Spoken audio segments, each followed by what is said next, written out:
All right, good evening, everyone. I'm going to call to order the March 19th, 2025 Planning Board meeting. First, we'll start off with a roll call of board members. Ali Shaughnessy, present. Larry Liuzzo, present. Christopher Meade, present. PJ Foley, present. All right. A couple of house rules before we get started.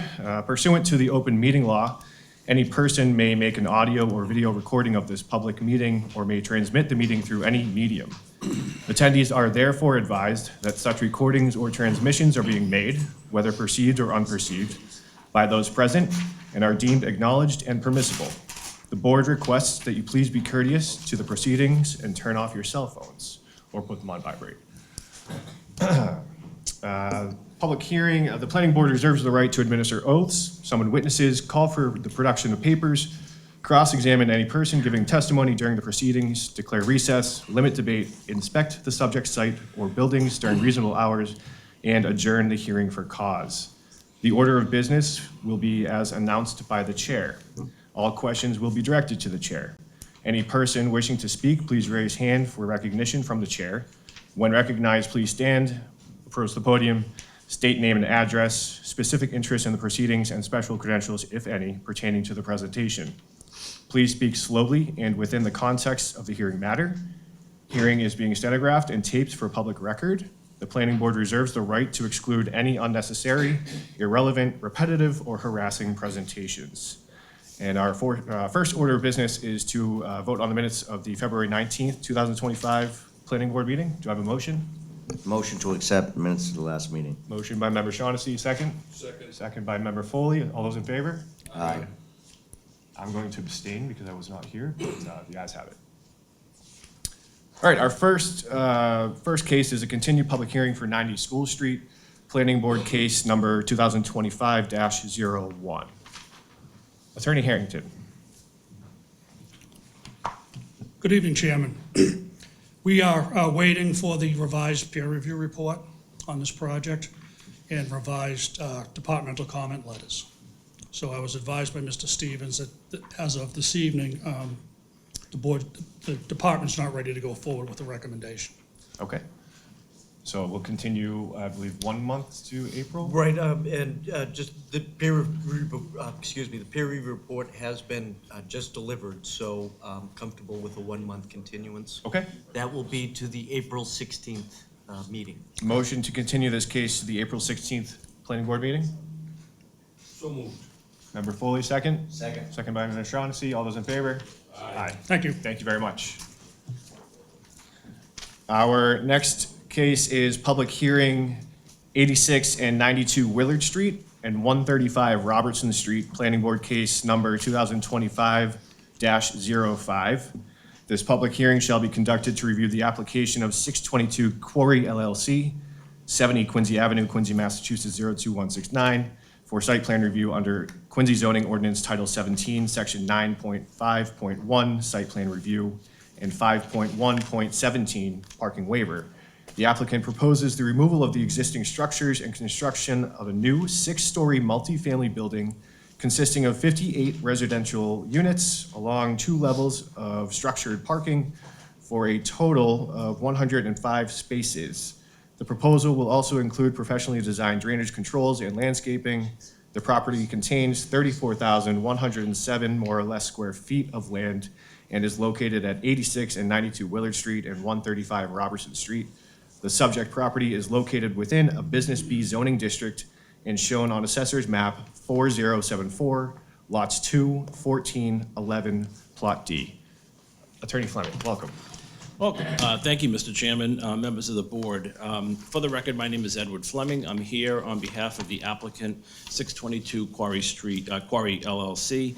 I'm joined tonight by Greg McDonald, the McDonald family. The McDonalds are the owners of the property that we're discussing tonight.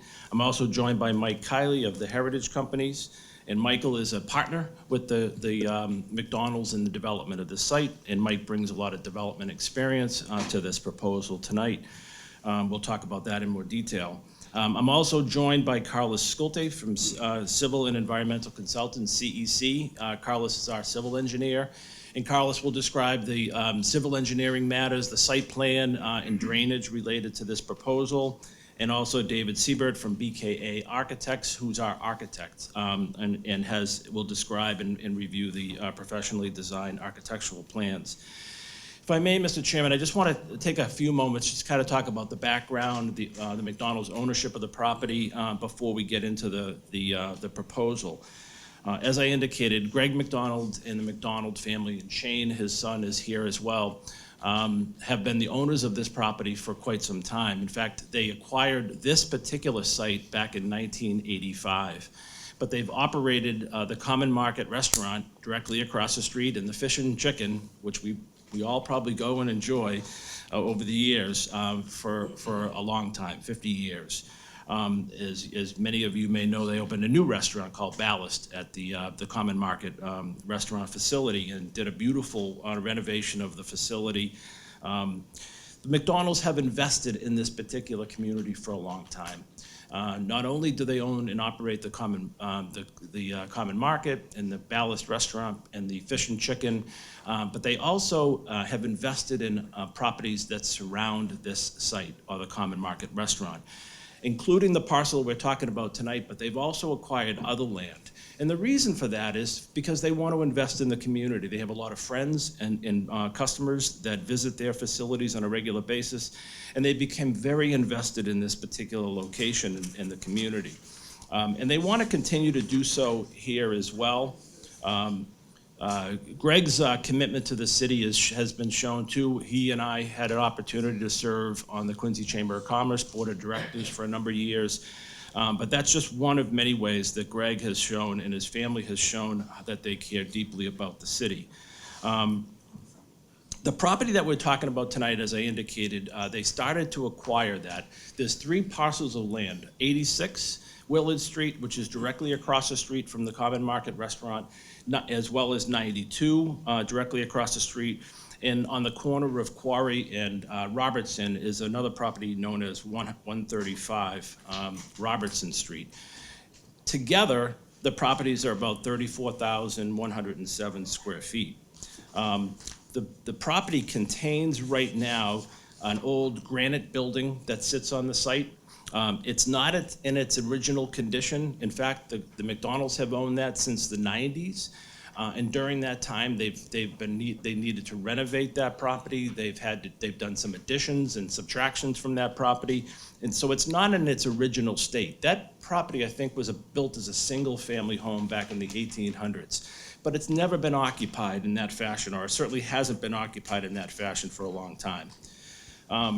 The house at 135 Robertson Street, the McDonald's have utilized that facility as housing for many of their employees, their staff, to live in the area and work in the area. But when they acquired these properties, their intention in acquiring the property was really just to continue their investment in the neighborhood. They had long planned to develop that site.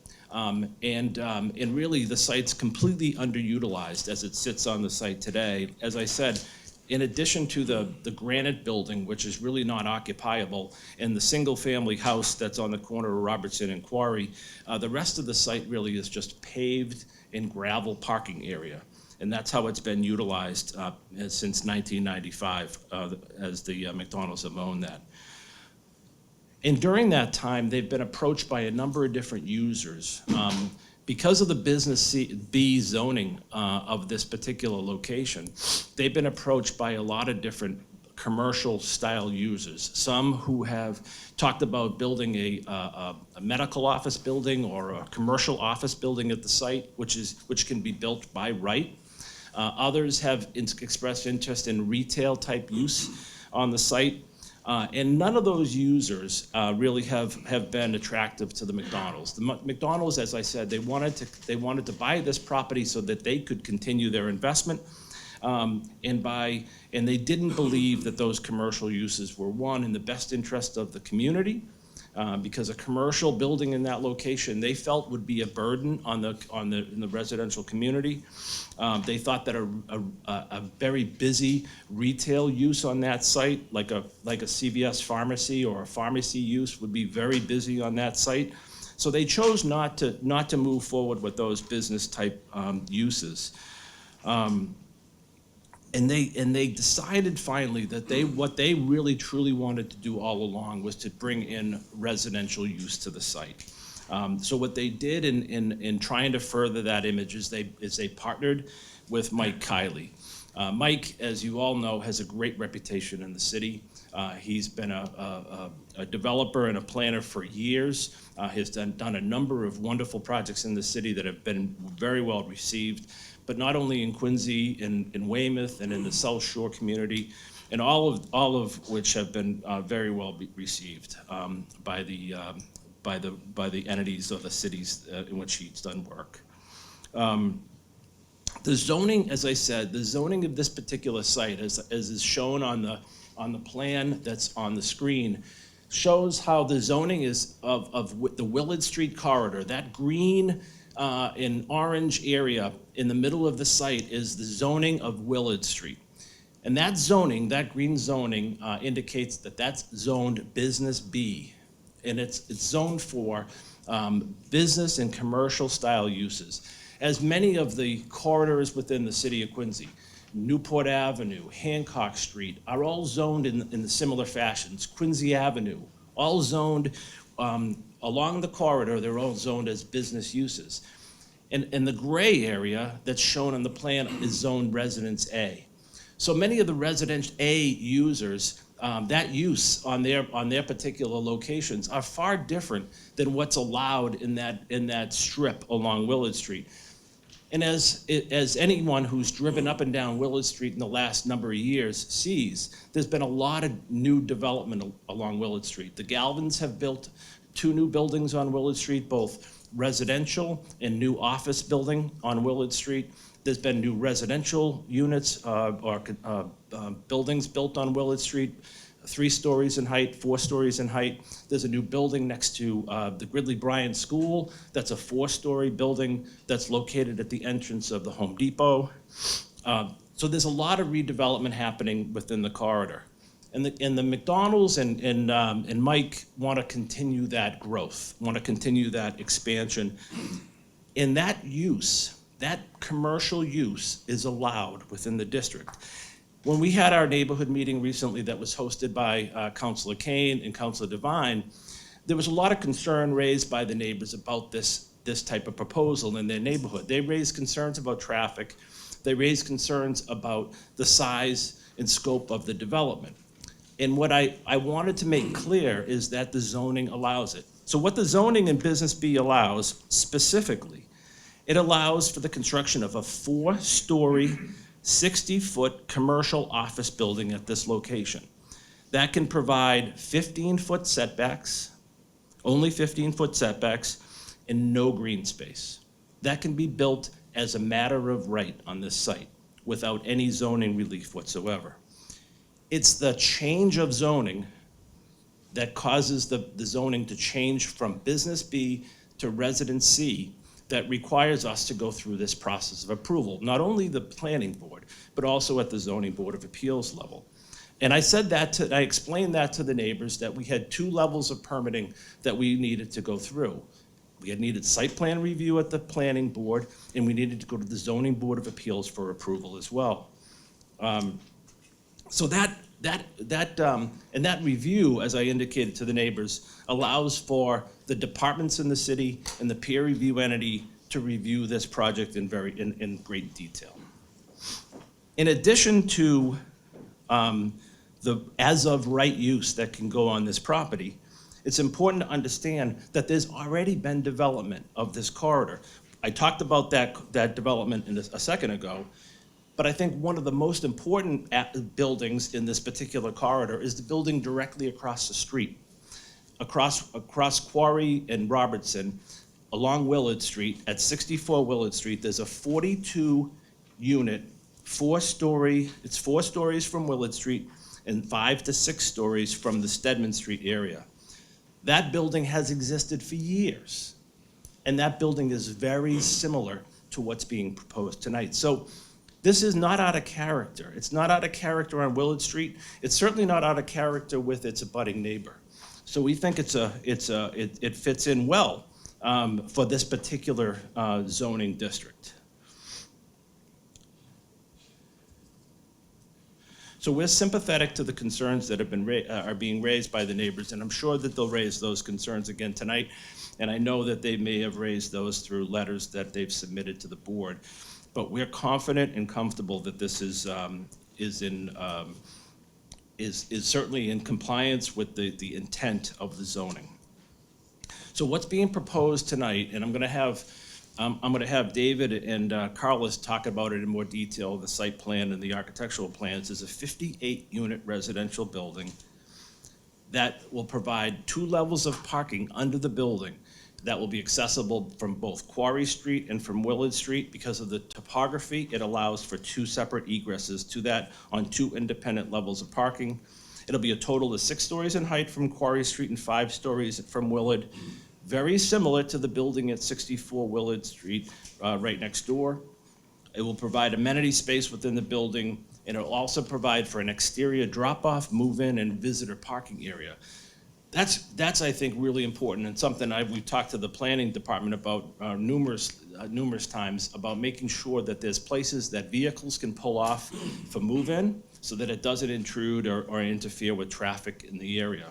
And it will also include substantial landscaping improvements that will be talked about on the site that is set forth on this landscaping plan. We're very excited about this proposal. It's something that the McDonald's have been planning for years. And they've been patiently planning that and kind of awaiting the right time. This is the right time for them. This will be a proposal that will fit within the neighborhood, fit within the community, and it will provide great benefits to the restaurants and the retail businesses along that corridor. So with that, I'd like to turn this over to Carlos, have Carlos kind of walk through the site plans in more detail. Thank you. Thank you, Ed. Members of the board, Carlos Scotti with Civil and Environmental Consultants. I'll walk through a little bit about the existing conditions, the site design, stormwater management, landscaping, and then touch on traffic as well before turning it over to Dave to speak about architecture. So this will control it. Perfect.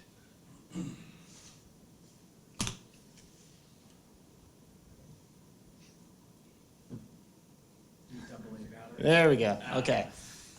So this is an overall graphic that shows the site in the context of the neighborhood.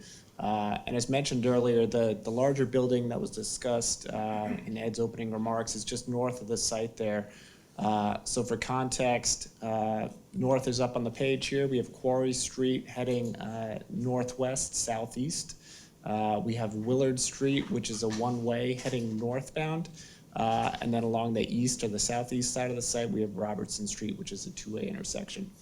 And then one of the things that we'll talk about here as it relates to the context and the overall site development is going to be traffic and access. I know that was something that came up. We had a neighborhood meeting.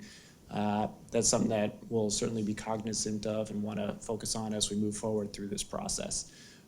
So the intersection at the southeast corner of Willard and Robertson is a signalized intersection. The intersection of Quarry and Robertson also signalized. And then the northerly intersection of Willard, Stedman, and Quarry Street is an unsignalized but stop-controlled intersection. So that's one of the areas that came up as part of the discussions. We did meet with Ali Rule from the traffic department as well to talk about the scope of the traffic impact analysis. We did prepare a comprehensive study that was submitted, which will be peer-reviewed, and we look forward to receiving the comments.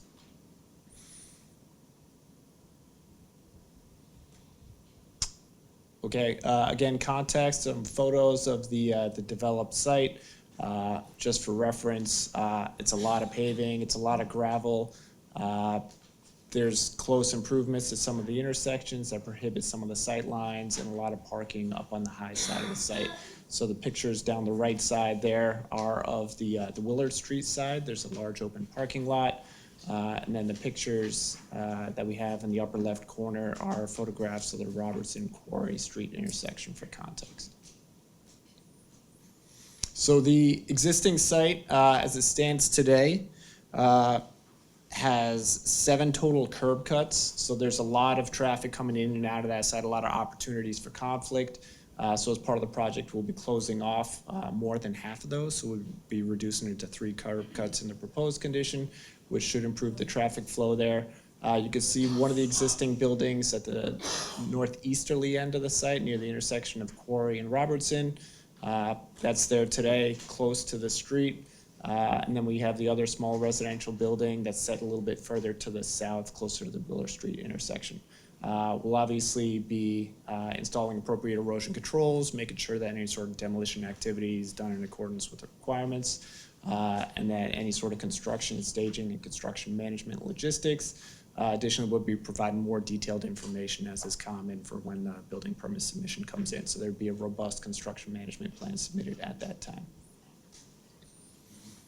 The proposed project that we have here, you can see the building is kind of a C-shaped building where there's 2 levels as originally discussed. We have access to the lower level off of Quarry Street. The existing site has about a 15-foot grade elevation difference from Willard Street to the intersection of Quarry and Robertson, being higher on Willard Street, lower at the intersection of Quarry and Robertson.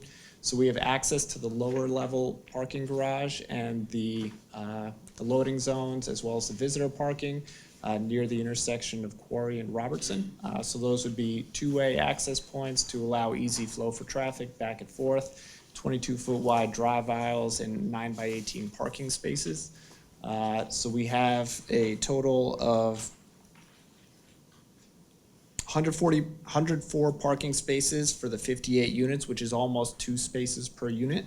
And then we also have, as part of those 104 spaces, we have 7 spaces outside that would be primarily used by guests and folks that are using, Uber Eats drop-offs and package deliveries, things like that. We've also identified a separate pull-out space for loading, which would be used for larger deliveries as well as for residents that would be moving in and moving out. So everybody would be off the streets. There would be no need whatsoever for any sort of on-street loading or unloading. So easy access into the site for deliveries as well as for the vehicles coming and going for guests as well. So one of the improvements you'll see is we pulled the building back from the intersection of Quarry and Robertson. So we opened up that corner where the existing building is today to really help improve sight lines at that location. There would be some low vegetation I'll get into in a few slides on the landscape plan, and a small monument sign at that corner, really helping improve the aesthetics and the curb appeal at that intersection. And then we're also setting the building back between 8 to 10 feet from each of the property lines to allow for a healthy landscape buffer between the sidewalks and the proposed building.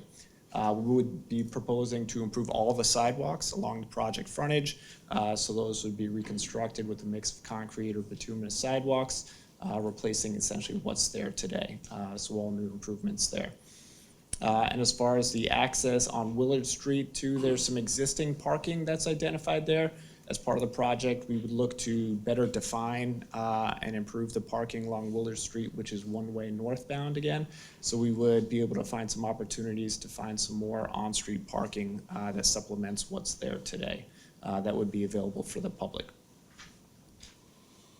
We've also identified snow storage areas on the plans as well. I know that's something that we always look at here. There's not a lot of site area that would really be subject to snow loading because a lot of the access is in the garage. We've identified those. And then also touching on the second level of parking, we have access coming off of Willard Street, which would be a second level of parking. There are 2 independent levels of parking garage. So we have a similar amount of parking on the lower level as there would be on the second level. So 2 independent parking garages with access for dedicated parking for each one of those levels. What we have here is the grading and drainage plan.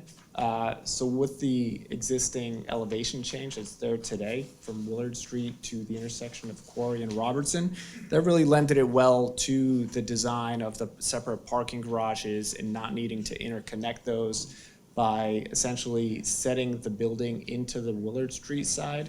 So there's one story effectively less visible from the Willard Street side that there is from the Quarry Street side. So that helps with the effective height of the building on that side. We've designed the stormwater management system to provide treatment to capture, detain, and recharge the 1-inch water quality storm from the site. That's not only from the parking lot, but also from the building roof areas. So whereas today, a lot of the site basically flowed uncontrolled into the municipal drainage system at the intersection of Quarry and Robertson, we'll be collecting all that runoff, running it through the stormwater management system, and then connecting to the existing drainage system that's underground in Robertson Street. So helping get that runoff off the sidewalks, off the streets, get it into the drainage system. We'd be reducing the total amount of flow to that system significantly in all the storms up to and below the 2-year storm. Above that, we'd be matching and maintaining the existing stormwater rates that currently exist from the site today. Adding additional stormwater quality from deep sump-loaded catch basins, trench drains, as well as a water quality unit.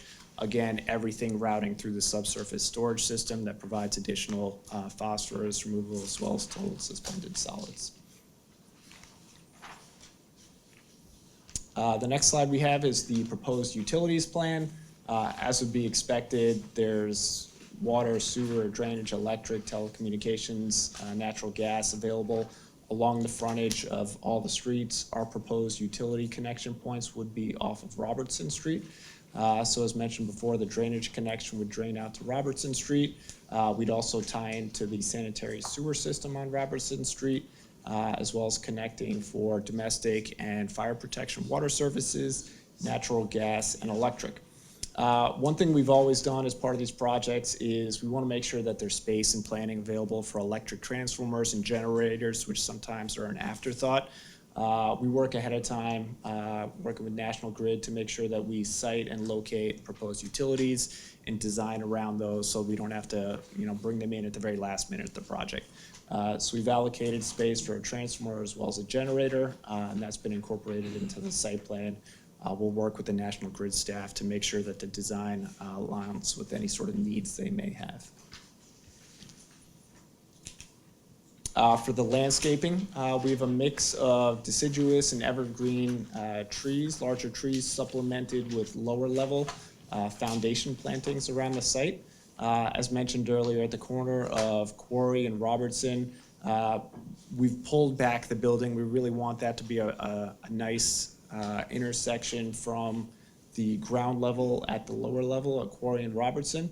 And then on the high side of Willard and Robertson, we have stepped back the building there to be able to provide an opportunity for landscaping and curb appeal. You'll see when the architecture plans are presented, it's really a nice prominent entrance on that side of the intersection as well. Evaluating sight lines at all the driveway intersection points to make sure that you have good visibility for approaching vehicles to make sure those are safe egress movements, and also at those intersections as well. We looked at photometrics plans. We looked at the site lighting to make sure that it complied with the city standards. What we are proposing here, because it is a fairly limited amount of exterior space, the lighting on the low side would be predominantly building-mounted lighting that would highlight the entrances for vehicles and pedestrians. We have some under canopy lighting for a small portion of the building that overhangs some of the sidewalk areas on the internal part of the site. And then on the next slide here, we have the photometrics that identifies what we have on the high side of the site, on the Willard Street portion of the site. Near that lobby entrance at the southeast corner of this page, we have some bollard-mounted lighting that's going to provide some nice accent lighting for the entrances, also supplemented with some building-mounted lighting at the vehicle entry or on the west side of the page, and the pedestrian entries at the southeast corner there as well. So before we talk about architecture, I did also want to talk about the transportation analysis that was performed. So we did gather some information at a number of intersections. We included the intersections of Quarry and Robertson, Willard Street and Robertson, Willard Street, Robertson, and Stedman, the north intersection there. So one thing that I think anybody that's traveled this area knows is that northerly intersection, there's a couple different roads that come together there. Willard Street is one way, Stedman is one way heading west at one point. And then Willard Street continues northbound. You also have Quarry and Stedman from the other side approaching there. So we talked to TPAL about any sort of plans that the city may have for that intersection. And certainly we look forward to working with them over the course of this review to see if there are some solutions for signage, striping, median adjustments that might help the overall background situation. The counts that we collected and the analysis that were performed basically looked at all those intersections, and it confirmed what I think a lot of people know is that there's congestion in the morning, people heading north, heading to work. Most of the traffic is heading northbound. There is some that head southbound, heading south on Quarry. And then in the inverse condition, at the end of the day, there's a lot of traffic coming back southbound. So some of those intersections do see heavy traffic. That's what the traffic study identified and confirmed. But what it also confirmed is that the additional traffic generated by the project, which really consists of 14 new trips in the morning, which consist of 3 coming in and 11 leaving more in the morning. And then in the evening, we have essentially 14 more vehicles coming to the site at the end of the day as people come back for work, and 9 folks might be leaving to run errands, whatever it may be. So 14 new trips in the morning, 23 in the evening, which is essentially the distribution of the total new trips generated by the development. And what the analysis showed was that the addition of those trips during those peak hours really didn't have an impact on the existing operations of those intersections. So the additional traffic volume really didn't impact the level of service. It stayed exactly as it was today. And it really had a negligible change in the overall delays that we would see in those intersections. So we're aware that that's something that's a concern for the neighbors, and we're happy to work with the city to identify if there's anything that could be done to potentially address that existing condition at those intersections. We also took a look at site distance evaluations just to make sure that all the access points in the driveways were safe and had good visibility. All those looked like they were fine based on the signalized intersections and the available site distances. And we look forward to working with the peer reviewers and the various city departments as this project goes through the review process. And with that, I'll turn it over to Dave for the architecture. Great. Thank you.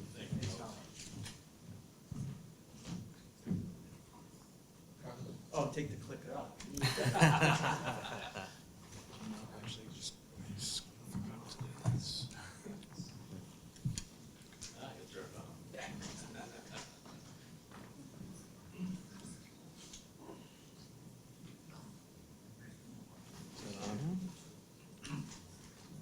Just want to test that.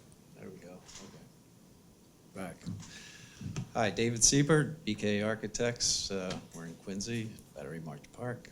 Thank you for the board, Chairman, for having us tonight.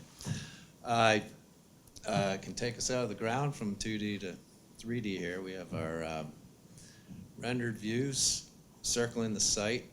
We have a building that we call a 4/2, which is 4 living levels over 2 parking levels. We took advantage. Excuse me, can you just speak into the microphone? Sure. Please? Yeah, Is thank that you. better? We took advantage of the site, as Carlos had described earlier, with the topography sloping from one side to the other. So it's a nice opportunity to mask some parking levels within the slope and scale down the building as along the Willard Street facade and as it peels around. Towards the entry level, where you can see from Quarry and Robertson is the main vehicular entrance. We have the first level garage at Quarry, which you can see just to the right of the white car in the rendering as it enters the driveway. And that is one level on grade of 47 parking spaces. Further ahead is the main lobby level entrance at Quarry.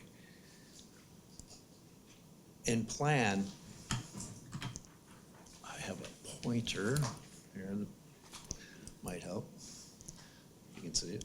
No, you can't. All right, that won't Not help. on the flat screen. It's gonna ricochet. Yeah. All right. The main garage level, as I said, was just off the parking entrance, and we have 47 parking spaces. And the main lobby level is in the sort of notch of the corner of the building with the elevator core. There's some various utility functions, and then some mailroom,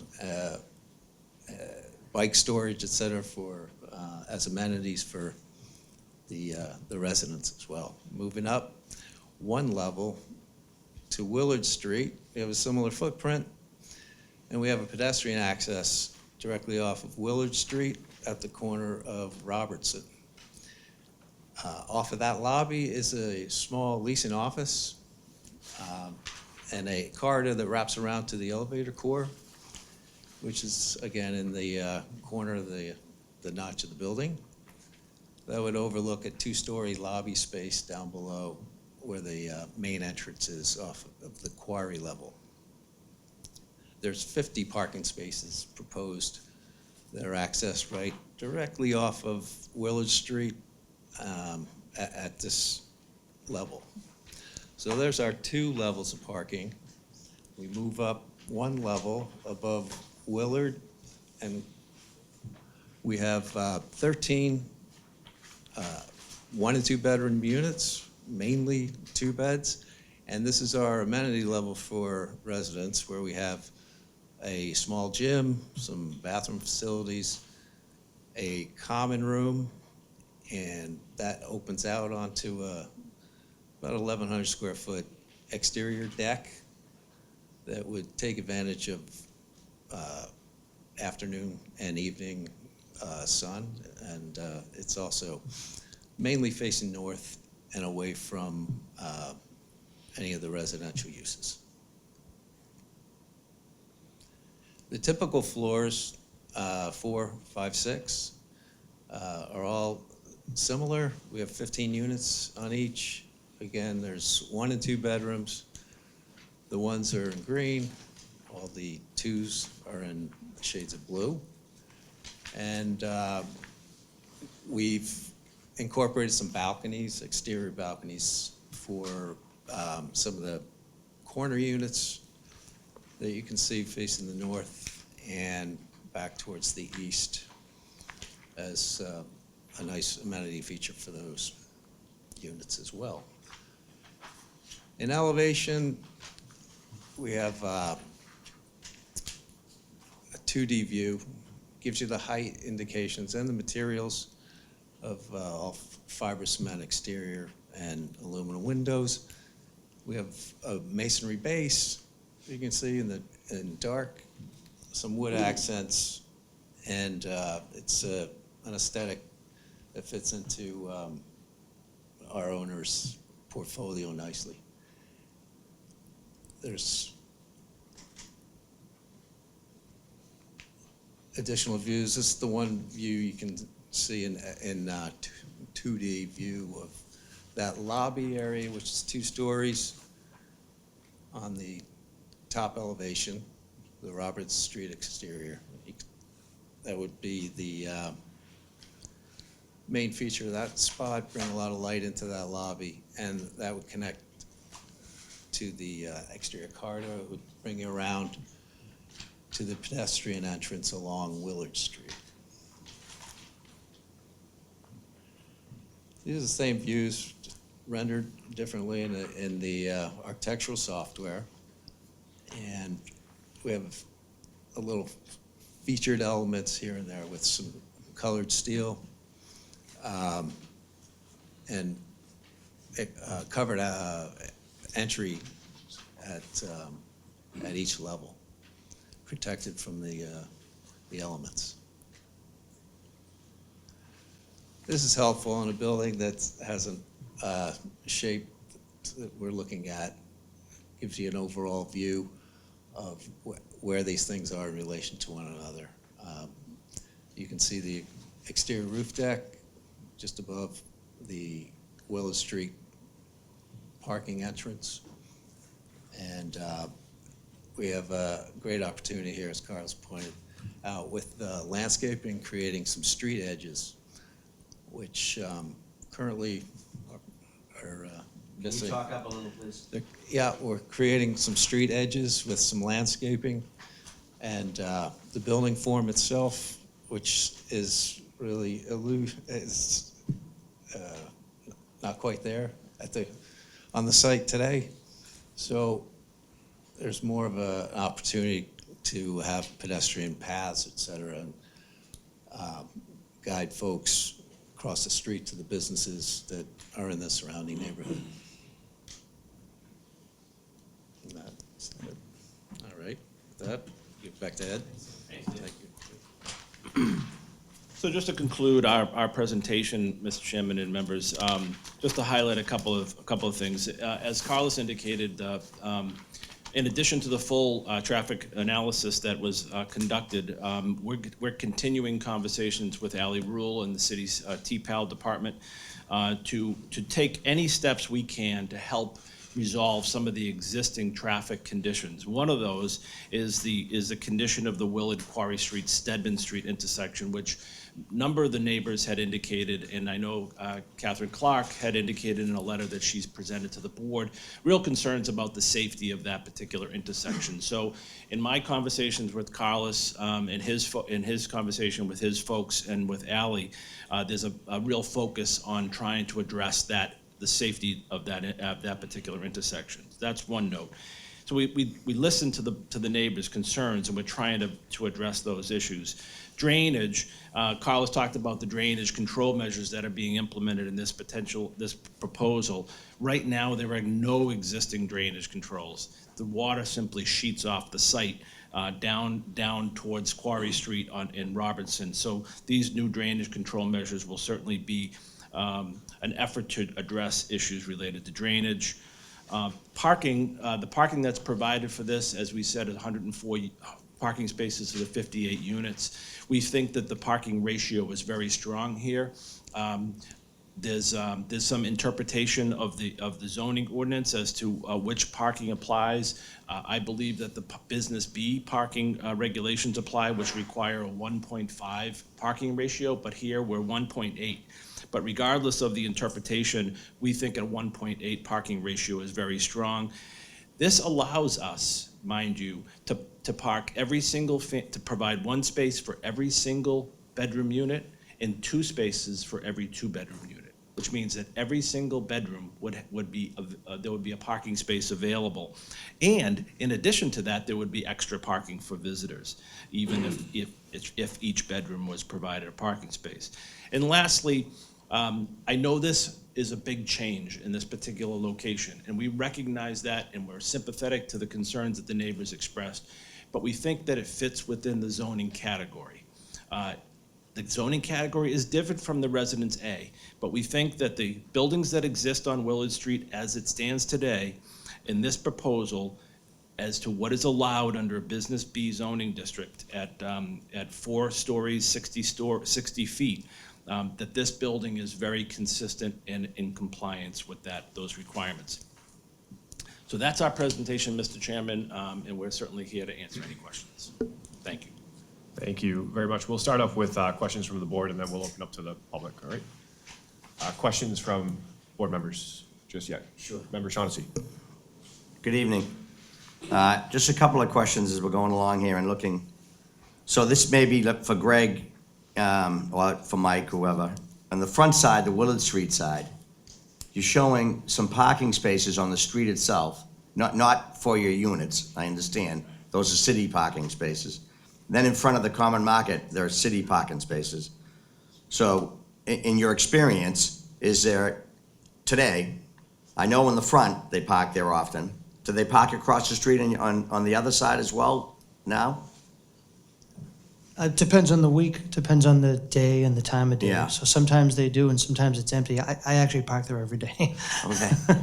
The reason I say that, so the Willard Street becomes, as you know, really busy, one-way traffic.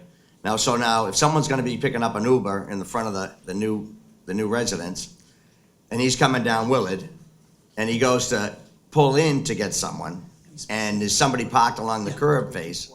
Yeah. So now he's a lane out, right? So now Willard Street's gonna get choked up there.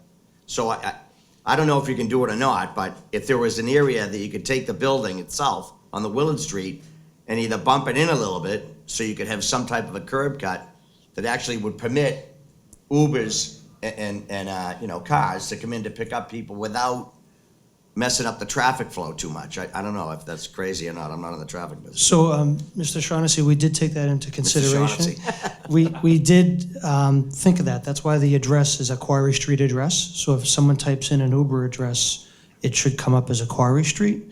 And then if you look in the back part where they would come in, we designated areas where an Amazon drop-off would happen or an Uber pickup would happen. We think that addresses that issue. Okay, that's a good answer. Okay, thanks. Excellent. I have other stuff for you though, too. Okay. I'm sorry. Where is there a bus stop located around the property anyway? Not that you're in charge of the MBTA, Sure. but like just There's so a I bus can- stop if you go backwards, in front of our market across the street. Okay, Where the office building is, it used to be the Gridley School, Yeah, Gridley Bryant School. yeah. There's a stop on that side of the street, and there's one right across the street, right in the corner of our business. Actually, a lot of our staff get off at that stop. okay. What else are we gonna ask you? And what's interesting about that as well is that there's a number of residents on that street that utilize the MBTA buses. I'm Because sure. it takes, actually, it's a direct line to Ashmont Station. And so a lot of them go right to Ashmont, to the red line, to be able to go into Boston. That's- On that particular line. Makes it very convenient. I think that's excellent. And on the, let's go into the stormwater for a moment. So presently, as you said, there's no real stormwater storage on site? Yep. Right? And there's no plans for any, like, putting in some type of storm surge tank as part of your plans, or there is? So we will, yeah. I could go back to that sheet, but you are correct that there's nothing there today. There's no catch basins Right, even to right. speak of, so everything's just across the sidewalk and into the city system. And what would be the I'm not an engineer on water, but, I mean, we have significant rain, let's say we have a significant rain event. Yep. Are you gonna have something like a tank, right? That tank is gonna be, what, like holds 100,000 gallons, whatever they say a storm surge is there? Yeah, so we look at cubic feet per second. But yes, so the system that we have, those boxes that you see, is there a pointer on this? Yeah, it doesn't work on the TV. Doesn't it? Just take a dart and throw it. Yeah. This up here, that's a system of underground chambers that'll sit under the Okay. sidewalk. So all the runoff, there's 2 catch basins in the parking lot that'll pick up whatever rains in that parking lot. And then we're also connecting to the roof drain system for the building. So you can see from the rendering, so the building, there's a flat roof. So there's roof drain connections on the roof that get routed through the building that would also run through that system as well. So it provides water quality, and it also holds it back a little bit so that when it leaves and connects to the system underground in Robertson, there's less total runoff leaving in this proposed condition than there was going to the system in existing condition. Thank you. Yeah. All right, thanks, Member Shaughnessy. Yep. Good, good. Couple questions. Back to the traffic analysis. I know that, Carlos, you mentioned during the AM peak hours, 14 trips, 7 out. What was that breakdown? I could get you the breakdown here again in a second. I guess one of my questions while you're looking at it is, what is defined as the AM peak, both AM and PM peaks? The AM peaks, we gathered data from 7 a.m. to 9 a.m. and 4 p.m. To 6 p.m. I believe the AM peak, I don't have the specific hours here, but it was in that 7 to 8 a.m. hour. It was in that period, and there's obviously a peak and a little bit of a drop off, but I think it was pretty steady. So the bulk of it was 7 to 8 AM. 7 to 8 a.m. Okay. Yep. And most of it was heading northbound Yep. as well. So if you've been to those intersections, especially that northerly intersection, you have to wait at that stop sign. Yep. And the traffic patterns on those roads are really strange. If you go there 7 to 8 o'clock, it's bumper to bumper backed up. Literally after that, the traffic disappears. I went over there just recently at around 9 o'clock, 9:15. No traffic at all on Willard Street. Very little traffic, if any, on Quarry Street. So that no, but the peak traffic hours from 7 to 8:30 is very difficult and very busy, but then it clears up very quickly after that. No, I mean, I'm part of the problem. I live right around the corner. I work in Boston. I drive. I don't take the train. Sorry for my public transit folks, but you do hit that traffic inevitably. People are going to drive into Boston. They're not going to use, whether or not they use the buses is one thing, but the trains. So, at the peak hours when you have to get into Boston, you're coming. I go up Stedman Street, for instance, and you're fighting to get into that left lane to merge onto 93. I guess part of my concern is, one, I'm sure you have to work with the MBTA, be in contact with them in terms of helping, alleviate some of the traffic pressure, however you can. I don't know what the city is going to come up with. I have no idea. I don't know if you have any indication of what the city's plans are for that, particularly the Stedman, Quarry Street, that intersection. There is another project happening a little bit further down in Milton. I know it's not necessarily on our side of the expressway, but I can imagine that that's also going to add into some of the traffic frustrations during the peak AM peaks and PM peaks. So I just want to raise that issue. I know you're well aware of that. Trash pickup, I have an idea of where that's going to happen, but can you confirm where the dumpster truck is going to come on site and how often that's going to? Sure, and just for clarity, the AM peak is 7:30 to 8:30 for the basis of that analysis when they bracketed it. So the traffic for the truck and the trash pickup, we'll have a trash room here on the lower level here. We have a dedicated space to be able to pull in to get the trucks out of traffic. There's room there. They can essentially push out the dumpsters there and they can pick it up if it's front loading or rear loading. We designed the site, we included turning templates as well in the traffic study so that you could use a rear loading truck or a front loading truck by entering either off of Quarry or Robertson. So that'll all be held internal to the building and then just managed at that location. Okay. How often do you expect? Usually Once a week? Okay. All right, I'm sure there's more questions. That's all I have for now. I know we're going to get to the public hearing and a few, I don't know if other members, okay. So we're going to open up to the public. We have sign-in sheets on the windowsill that you can sign whether you're in support of or in opposition to. If you'd rather come up and speak, please. Yep, you can. You have to sign this? No, you don't have to sign and speak. You can just come up, approach the podium. Just when you come up to the podium, state your name, your address, and then get into to whatever issues or your comments that you have, okay? And if you would like, we can form a line. I don't know if is that fire code? I don't know, but sure, come on up. Hi, my name is Andrew Brown, and the first thing I have to say is that I'm Could you not just that- state your address? I'm sorry, Andrew, could you just state your Andrew- address, please? Oh, sure. It's 10 Haviland Street, Wollaston. Thank you. And that's the first thing I was going to say. I don't want to speak about traffic since I don't live there anymore. I did live on Robertson Street, 78, as a matter of fact. But what I want to talk about is that incredibly historic building on the corner, known as 92 Willard. It is known as a historic building by Mass Historical Commission. Unfortunately, it's not actually protected by the National Historic Reserve. However, it's listed as a historical significance building by the Quincy Historical Architectural Society, the Mass, and also it is a National Register individual property, okay?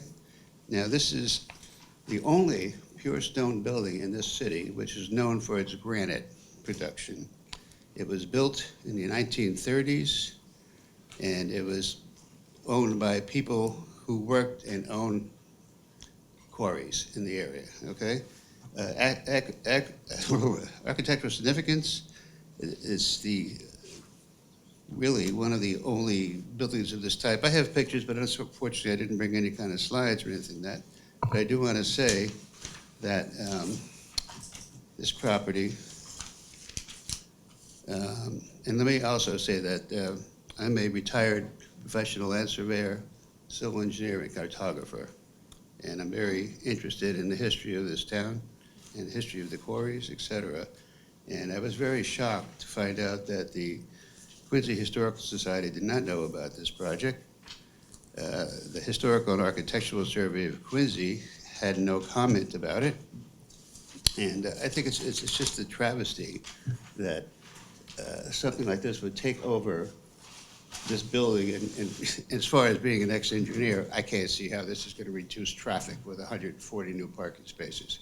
And also the sight lines, I don't believe them. I go there all the time, okay? I like the common market. I have nothing against the people. I think that this is really something that needs to be reviewed by historical people about its significance. And as far as it not being livable, I believe there are some people living there at times. There's an air conditioner that was on one day on the second floor. Cars parked there all the time. And my other note as a former engineer is that as far as the runoff, the drainage, the sheeting, the owners of this property, they never faced any problem because of that. They own the whole property. They own everything except the corner and the building on the left. The rest is already owned by the McDonald family. Again, who I have nothing against, I love their restaurants.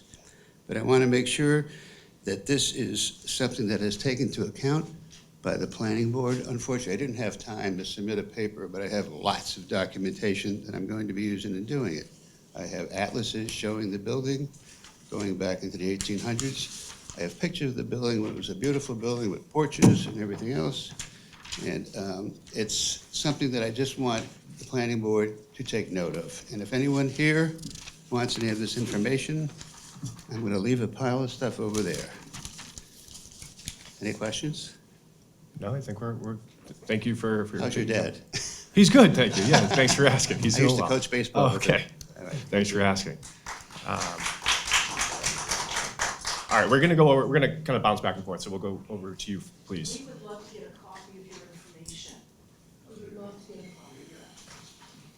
Hi, how are you? Catherine Clark, my husband Robert Clark. Welcome. Residents and business owners at 69 Willard, and we're directly impacted by this bottleneck intersection. I want to make sure everyone got the email I sent Did, before yes. 12 noon to the planning board members. So first of all, Greg and his family, Mr. Kiley, his partner, we wish you the best of this endeavor. But we just have some concerns that we really want the city of Quincy to address. So as noted in that email that I sent with the attachments, we have lived at that intersection, tried to make some changes, and understanding that this new development was going in there, without a doubt, is going to exacerbate that situation. But we do, and we understand, we read that traffic report in detail. That was a really good, valid traffic report within reason. And it is an unorthodox geometrical mess of an intersection. And from our viewpoint, the traffic will make that area worse. We live there every day, so we see what's going on, and my husband will speak in detail about that. Immediately after the meeting, contacted Paul Costello, who was very responsive. He said to follow up with Allison Rule, Luff, and Ed Grennan, TPAL, was very responsive. And I have kept them in communication and copied all relevant parties as I've gone through this. Ed indicated that next week, Allison and he would come out and we'll do a site review. We look at from where the common market is, starting there, and this is our view of the world, we realize it's a regional thing. Cities, towns, the whole area is a mess. It has to be addressed as a unit.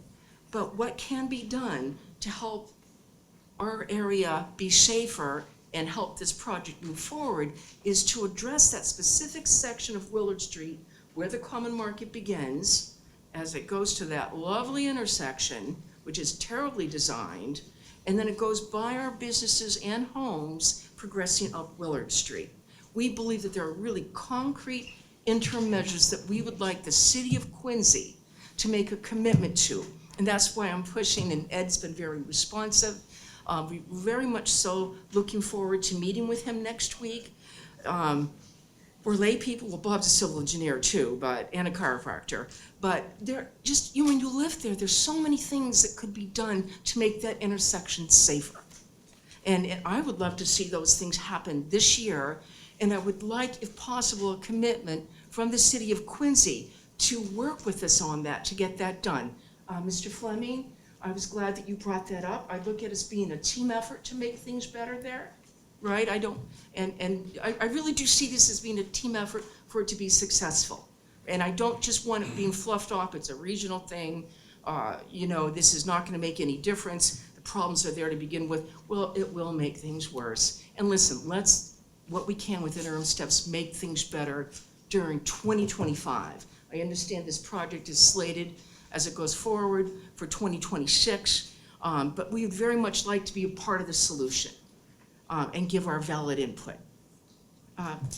Good enough. And I was so glad to hear about that property. Solomon Willard, we were so educated by Beverly Erickson, a member of the Quincy Historical Society who since passed, and her husband Russ. We're so educated about that whole thing, and we do hope that Greg will take that into account with the design of his building, because it is a national, it is the whole street, Solomon Willard, it's historic. All right, thank you very much for your time. Bob, this is a joint, so I'm please, gonna yeah. get this Yeah, one. no. Number one thing is safety here. I talked to Greg about a couple of things and about the look of the building, contemporary look of the building. I like to see a more historical thing, but that's up to him to decide. He's commercial B, he's got his plan, and that's what it is. So when you look at the three intersections, I asked him to put this up here. There are lights, this is a big wide open space here. This is where we live, 69 Will. I've been there for 25 years. I got a front row watching all these accidents happen. I looked at the number of accidents that happened at this intersection. It goes way underreported because a lot of them are fender benders. Cops don't come. But I went to the March 4th meeting, and Ian Kane, I've never met him before, he's a new city councilor, where we're now Ward 3, got switched over. He said, this project has nothing to do with this intersection. And I couldn't disagree with him more. I think it was a contentious night that night. A lot of people were worried about the traffic, and I just let it go. But we were gonna get this straightened out, really. And years ago, I could see that the accidents were happening. This is an insurance building right here. Cars used to park there. And I had the city come out, Kathy and I met with the city, and they said, that's the problem, that's a big problem. So they made no parking in front of the insurance building. So now when you pull up to that stop sign, before you had to pull beyond the stop sign and look at people coming. Now when people come from, they get through this light, they hit their gas, they're on the ramp to the expressway. People go by my house 50 miles an hour. It's crazy. And there are no speed limit signs. So this was done, and about 6 months later, I was outside, and the guy pulls up in a big white pickup, goes in the insurance building, accident happens, a bad one too. He comes outside, he knows he's not supposed to be parked there, he scooted out of there.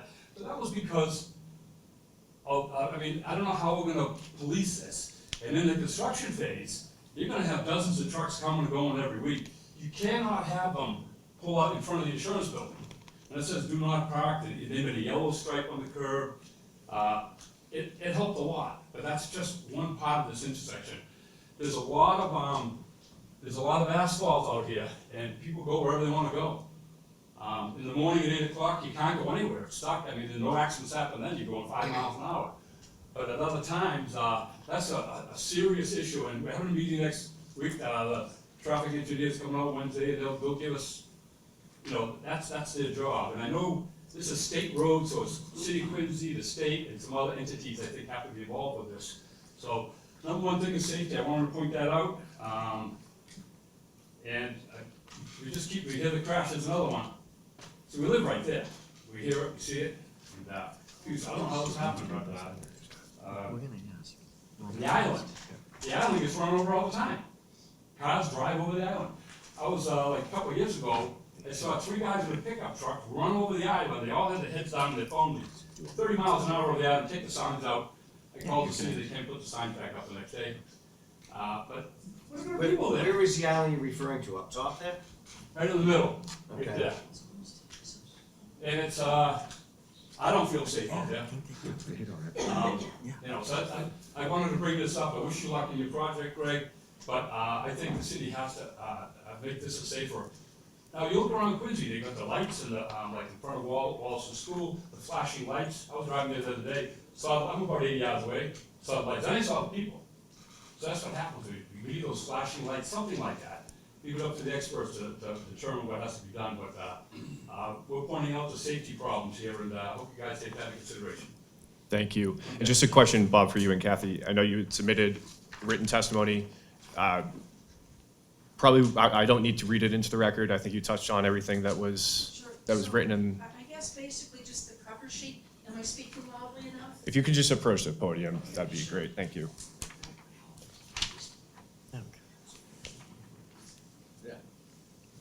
I can't assume that you all know what was on my cover sheet in the attachment set. So just briefly, the cover memo just emphasized that we live and we work on Willard Street, and we are abutters. And I discussed how we went to that meeting at the Common Market, and then we followed up with Paul Costello, the city engineer, regarding our safety concerns, who immediately replied and said to address it with Allison Roloff and Ed Grennan. Ed Grennan has been extremely responsive, and next week he's gonna come out with Allison, and we'll just do a little site thing. And we definitely have some concrete suggestions to make with what I'm discussing. We're not just complaining. We also reviewed that traffic impact analysis prepared for the heritage companies by the civil environmental consultants. And I copied the relevant pages. And I was just so glad to see it was spoke so clearly what we are discussing, about our concerns. And there's, so many things between, let's get an island that makes sense, let's get really good crosswalks with solar-powered pedestrian things. There's so many, and signage, how about signage about speeding, right? There's so many things that we know we could give suggestions to, and I'm so fortunate, I feel, that Ed Grennan and that we'll be working with Allison, because I do believe this is a city of Quincy, and we're all connected. And I just want these steps to be taken now. I emphasized in that cover memo, we want steps to be taken now. We feel it could be done, like before this project proceeds and not brushed aside. And just shared that the McDonald development and the Kylie development's in a key location, but what makes it different from the other ones on Willard Street is its proximity to this unorthodox, geometrical bottleneck intersection. And we feel it's the responsibility of the city. Let's get this right as much as we can on an inner measure. And then I spoke, of course, in the cover memo about being a historical district. And we hope that that's taken into account with how the whole site and the building is done. Okay, thank you. Thank So you. who's responsible for that parking there and make sure that, that people don't park there during the construction time? Mike, is that your responsibility, or is that the police? We have to do a traffic management plan in construction. Okay, Yeah, because that's- that's going to be an issue. Okay, thank you. Thank you very much. Maria.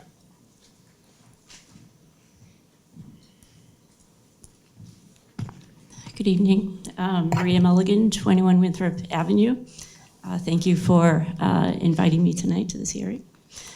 I'm going to talk about the historic granite stone building that is there.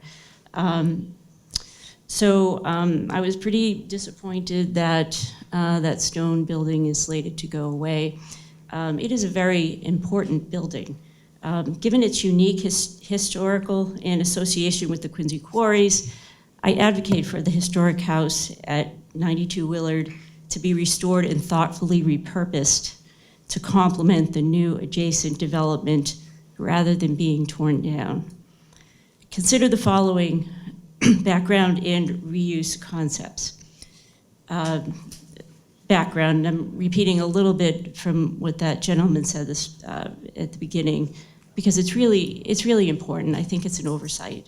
In the 1980s, the Granite House was added to the National Register of Historic Places at the request of the Quincy Historic Commission because of its historical significance as one of the few intact Federalist period style houses and the only known granite house built out of Quincy granite.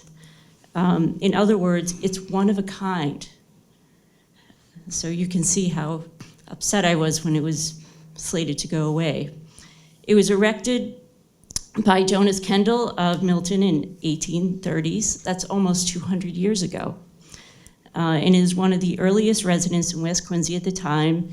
In 1856, the property was bought by James Graham, a stone carver, who resided there for over 30 years before it was sold for business use. Now, the intent of the designation and the reason it was given the designation was threefold. It's to educate the property owners and the community of its architectural significance. It's to encourage proper architectural preservation and restoration efforts in keeping with its style, and to provide funding opportunities for preservation efforts. Now, I realize that even though we have a designation, you can't force this on any owner of the property. But this is a really, really important building. And let me just go on and I can give you some more detail here. Granite restoration. I kind of love granite, as Rob knows. My favorite material. The workmanship of the granite stones is excellent, and after over 200 years, has demonstrated incredible durability. The beauty of granite is that it is impervious to moisture and will never deteriorate. This is why we have it as our foundations all over the city. In the industry, we call this a forever material. A round of repointing of the mortar joints and cleaning will enhance the water penetration for another 200 years. This building would last forever with very small amount of effort. Such an effort could be funded through grants, community preservation, state and historic agency grants. Repurposing.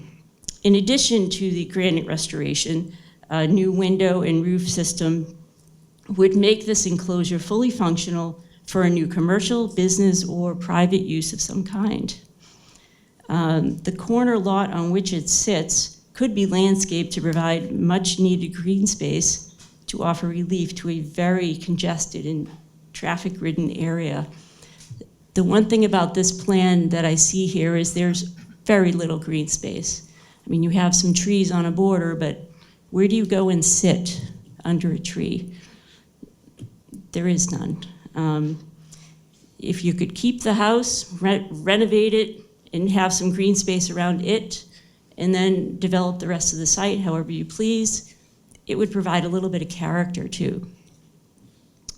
To strengthen its preservation for the future, the city could acquire that corner lot and designate it open historic space, enhancing the city's preservation catalog.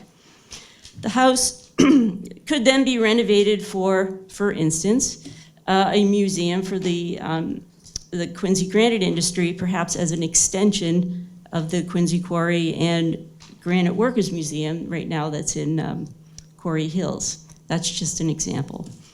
It could also be programmed as an art gallery or community space for residents. The options are limitless. There are so many exciting potential uses of this one-of-a-kind granite house. Its importance historically is well documented, and it deserves to be saved for future generations. I encourage the owners of this house to work collaboratively with the city to explore the possibilities. Think outside the box, see what's possible. With thoughtful restoration and reuse, I believe that the granite house could be a unique place and would enhance the businesses adjacent to it while saving a piece of Quincy architectural history. In closing, I would like to just say, don't vote on this tonight. This will not be voted on tonight. Thank you. Have more community meetings. And if I might say, I'm an architect, so I know how to read these flat plans that you guys show, but most people do not know how to read this. It's too abstract. And in our practice, what I usually recommend is build a model, a physical model with the building and all of its context so that people can understand the scale of this building.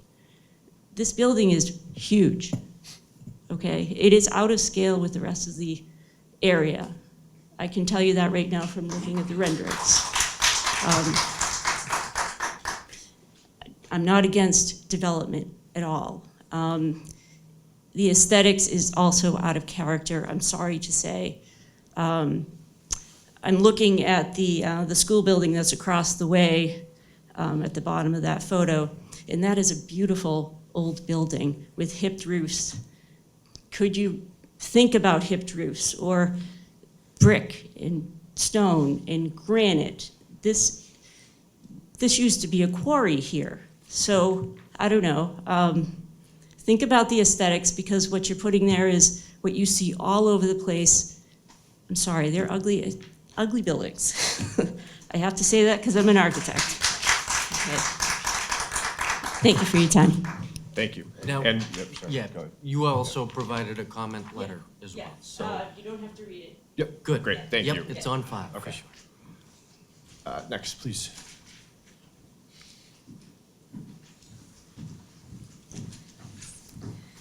Hi, my name is Irene Lutz. I live at 25 Cliff Street, just a few blocks from this location, and I am also a member of the Bicycle Commission in Quincy. I am for Can you develop. talk up a little, I'm sorry?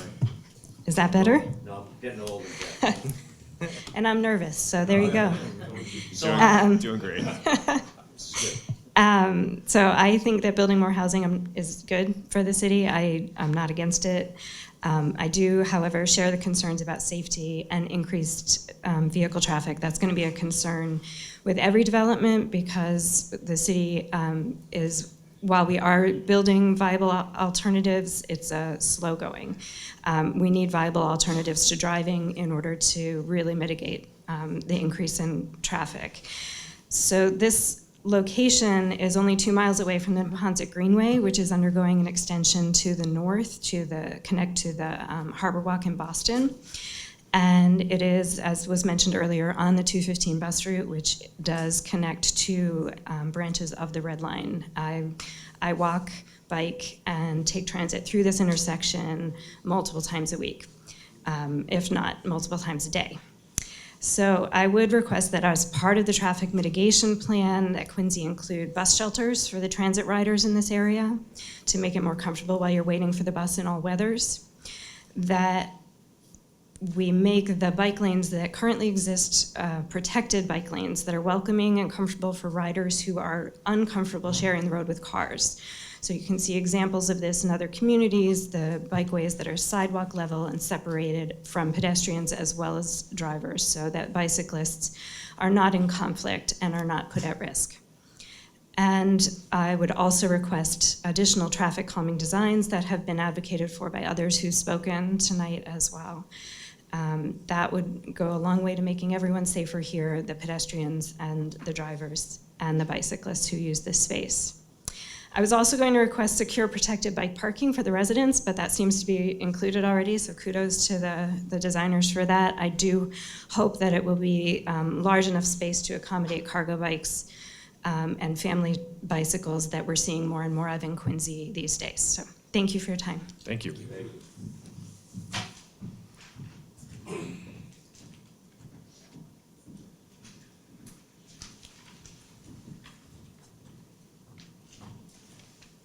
My name is Virginia Ryan, and I did submit something via email today. Great.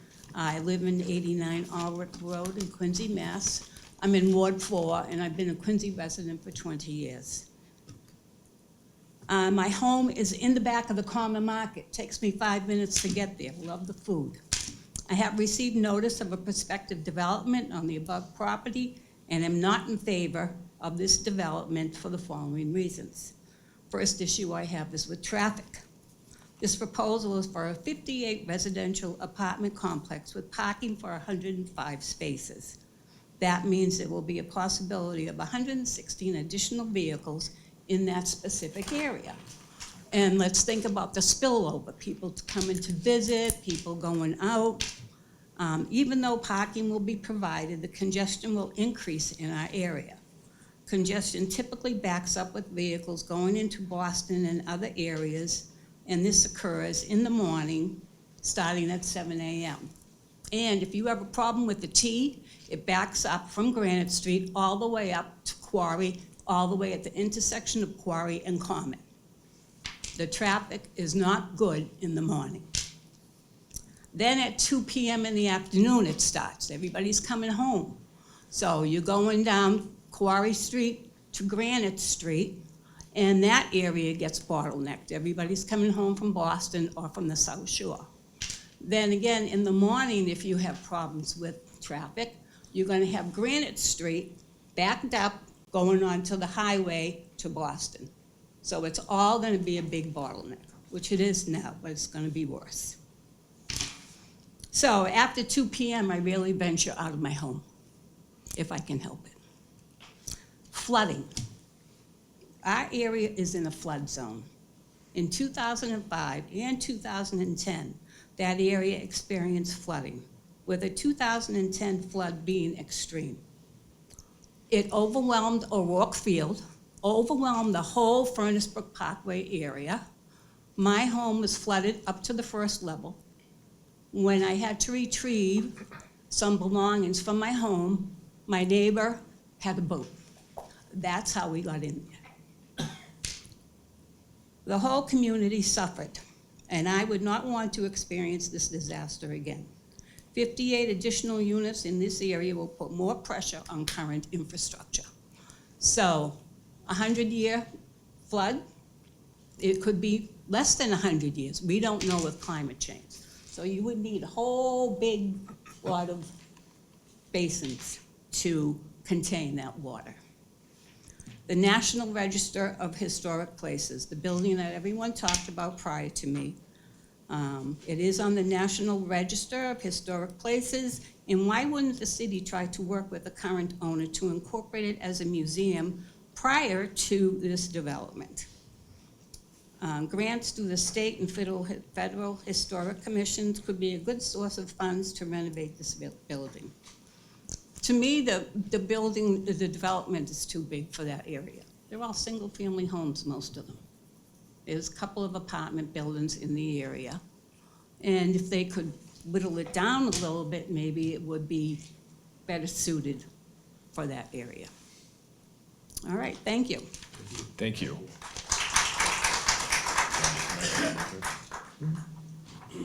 And Virginia, you're fine. I mean, you read off most of the letter, so I don't need to read it. Okay. Great, okay, thank you. How are you? My name is Paul Burke. I live at 37 White Street in West Quincy, just to the east of the proposed development. I am in favor of this. This area is in my exercise route, so I go by this property every day. It's blighted. Take a walk over, take a ride by. It's a blighted piece of property. The owner is trying to redevelop it from a business development to a residential development. In my opinion, that benefits the community.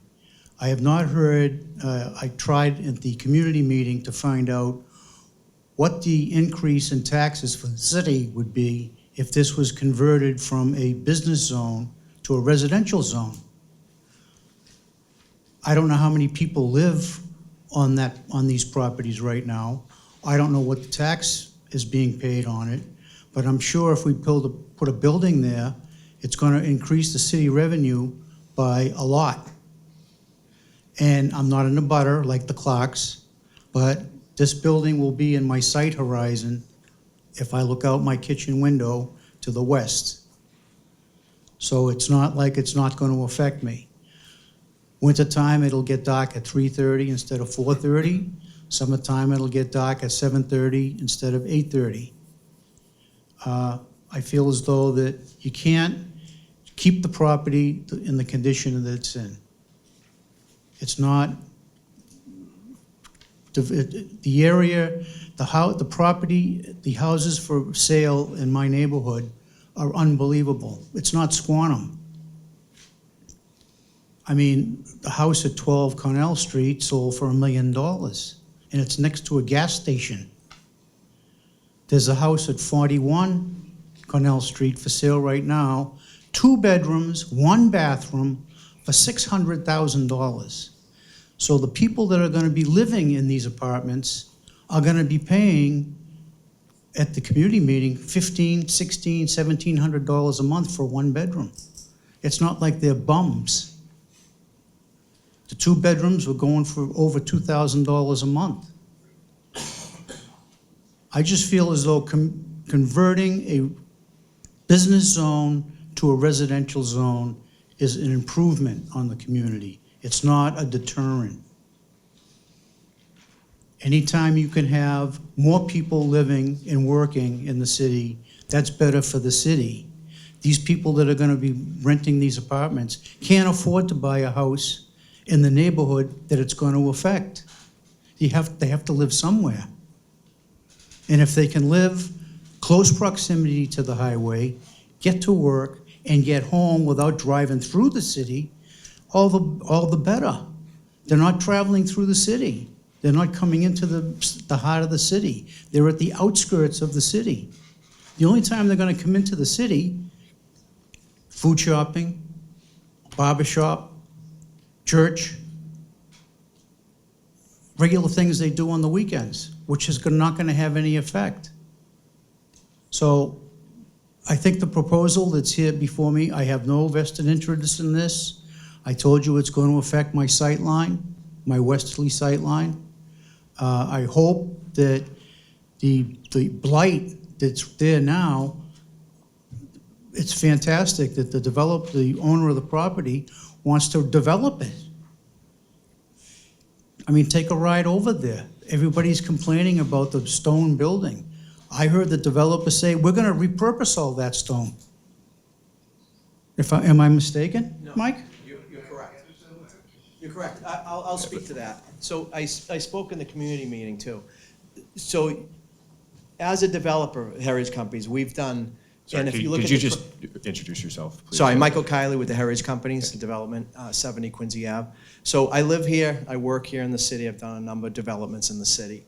And historically, I've tried to tell everyone in the community meeting that near and dear to my heart, you will not find a person that cares more about restoring existing properties. There are numerous developments that I've looked at in the past where I almost want to face everybody there, but I apologize. Numerous developments I've looked at in the past that I have refrained from doing because people want to knock down the existing structures. I personally have got 4 existing dilapidated mills, over 100,000 square feet each, have transformed into housing and placed on the National Historic Register, okay? I have, down in Weymouth, down into Weymouth Landing, there was an existing building where I went down to the town of Weymouth. They want me to leave the little existing brick building that today Brava Cucina Restaurant reopened recently.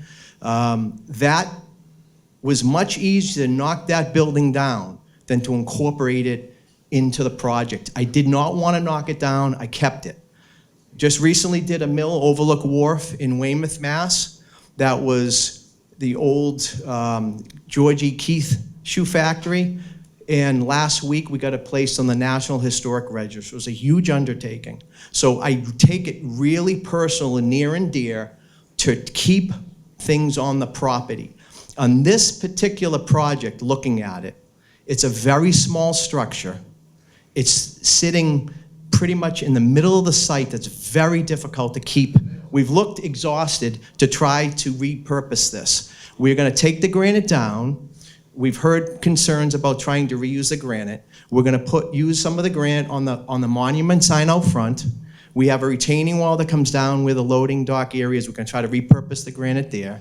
Up at the front, I wanted to address Mr. Shaughnessy's question as well before, because I said to Greg, we wanted a 6 Quarry Street address for the vehicles to come in there. For Ubers, we know people plug that address in, that's where they're gonna go to. We purposely didn't want a Willard Street address so people didn't pull up there. That Willard Street address was mainly for a pedestrian-friendly address, where we figured the residents would want a place to walk out to get to the cross to the common market and the restaurants and to Fish and Chicken, instead of walking downstairs through the parking lot. So that was really consideration of Greg's businesses and restaurants, where it's an easy access because a lot of people probably frequent that. In that area, in that residential entrance where we had to design everything around creating that residential entrance where we have that covered glass walkway to the elevator lobby. That elevator lobby will pick everyone up. But back to the residential entrance, there is, in the drawing, that it's not required to have retaining wall there, but we show in the drawings where we have some accent walls there. We have heard the concerns of everybody. We will try to repurpose the granite there as well, right in here. These little accent walls, like bench seating. So the idea is to try to repurpose the granite. We're working on that now, and we're also looking at doing the retaining wall up here, repurpose the granite, and then that repurpose the granite pylon sign. In addition to all of the existing granite. I'm sorry, but I was next. Oh, I was answering their question. Yeah, I know. Okay. Then you're going on and on. Okay, so I will finish up the granite that we will repurpose. The city will absolutely want to take the existing granite that we have and repurpose around the city. It will not go to waste. I guarantee you one piece will not go to waste on that granite. I'm sorry for entering, sorry. Thank you. I'm done, thank you. Thanks. Thank you. Sorry, Paul. Not only did you cut me off, I'm sorry. you cut the one guy that's on your side off. He asked a question, I thought I was answering it, I'm sorry. Thank you. Well, now my blood is boiling. My name is Carol Themin. I live at 70 Dickens Street. I'm a lifelong resident. I've never seen your building before. I don't like it.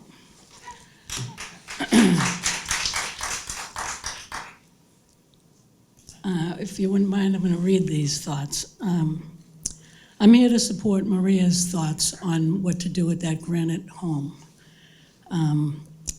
as well as the other good citizens of Quincy who are in despair over the disappearance of our history here, as well as those speaking to the gridlock in the city of Quincy. I mean, it's very hard to get around the city of Quincy. I really haven't studied this. I don't know what this is going to do to add to it, but I would think it will have a problem getting to the Furnace Brook entrance onto the highway. I think it'll probably have a problem with that. With all due respect, I think it's a little audacious that the developer would take a wrecking ball to this building with all the historical significance instead of incorporating it into the plan. And I don't mean with putting it as a barrier or whatever else your idea is there. It's a beautiful old building that could be used for the Quincy Quarry Museum. That's the first I had heard that, but I was sad when the Lincoln Building at the across from Home Depot went down, that could have been used for that museum. We're in the midst of celebrating our 400th anniversary, and if Europe showed this kind of disregard for its history, there would be no reason at all for us to visit there. I implore this body to save this structure. If Darius Rucker says Quincy 400 more than this beautiful 200-year-old building, I am at a loss for words. We are in the golden age, so I'm asking the board to use some common sense. Thanks for hearing me out. Thanks, Carol.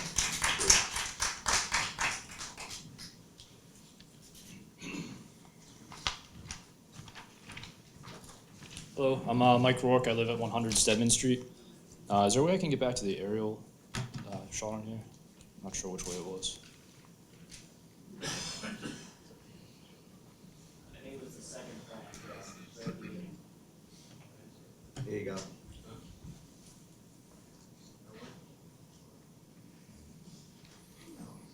Thank you. So my house is in that picture. It's in the top. So I'm not technically a butter, but I'm at 390 feet from the property line. So I'm not opposed to a development going in here. I'm not opposed to housing. I know we need more housing. My main concern here is this project is way too big for the site, way too big for the neighborhood. We wouldn't be here if it wasn't. They're seeking 2 special permits for parking, and they're going to be seeking 6 variances for setbacks and dimensions. This building's too big. They can't build it without approval, otherwise they would. It doesn't fit into the neighborhood. I don't see what benefits this project brings that outweighs, that warrants granting all these special permits and variances. They mentioned the stormwater. They mentioned, this area has a history of flooding. The city spent millions of dollars over the past 15 years to improve stormwater drainage for this area.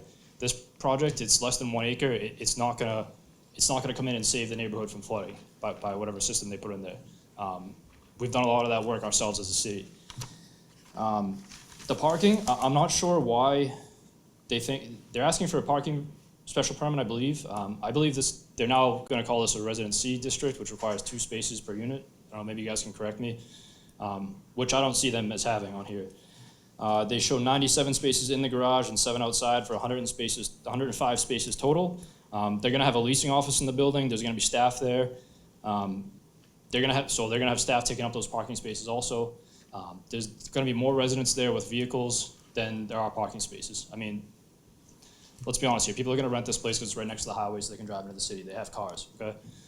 They're gonna be parking in the neighborhoods. They're not gonna be able to park on Quarry Street. There's not a lot of parking on Willard Street. They're gonna be back in the neighborhoods wherever they can find parking. They mentioned earlier that there's a similar building across the street, which if I could point to up here, they're referring to this building here. So that's 4 stories on the Willard Street side, and it's 5 stories on the back, kind of the 7th Street side. This is actually at a lower grade than this site here, and you'll notice it's set way back from the streets back here. It has all those trees shielding it. If you're in the neighborhood, you can hardly see that building. There's nothing that's gonna hide it. It's right on the sidewalk. It's gonna be 70 feet tall on the Quarry Street side. This does not fit into the neighborhood at all. There's no space for trees or anything to hide it. The site itself is elevated above everything from Willard Street all the way to Adams Street. It kind of dips down. This building's gonna tower over the neighborhood. Everybody's gonna be able to see this from lower. I don't know, I have a couple pictures. Can I give them to you guys? Sure. Okay. Yeah.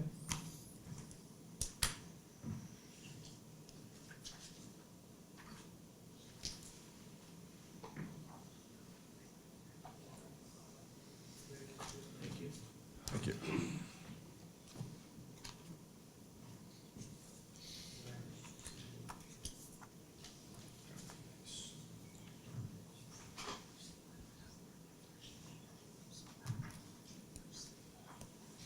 So these are some pictures I took from the neighborhood just to see the site where this proposed building's gonna be. So if you look at the one that's labeled, it has 135 Robertson shown on it. That's essentially from Ballou Street at Robertson Street. That's where that was taken. That shows 135 Robertson Street. That's a 1.5-story single-family house right there that the arrow's pointing to.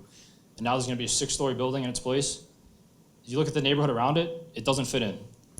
There's 2.5-story houses, single families. There's 2-story apartment buildings. There's nothing that size near that building. I have another picture labeled 82 Willard Street. That's taken from Stedman Street at Sunnyside. 82 Willard Street, which is labeled on that picture, it's the McDonald Insurance building that's going to be remaining on the site, well, next to the site. That building is 2.5 stories, essentially 3 stories high.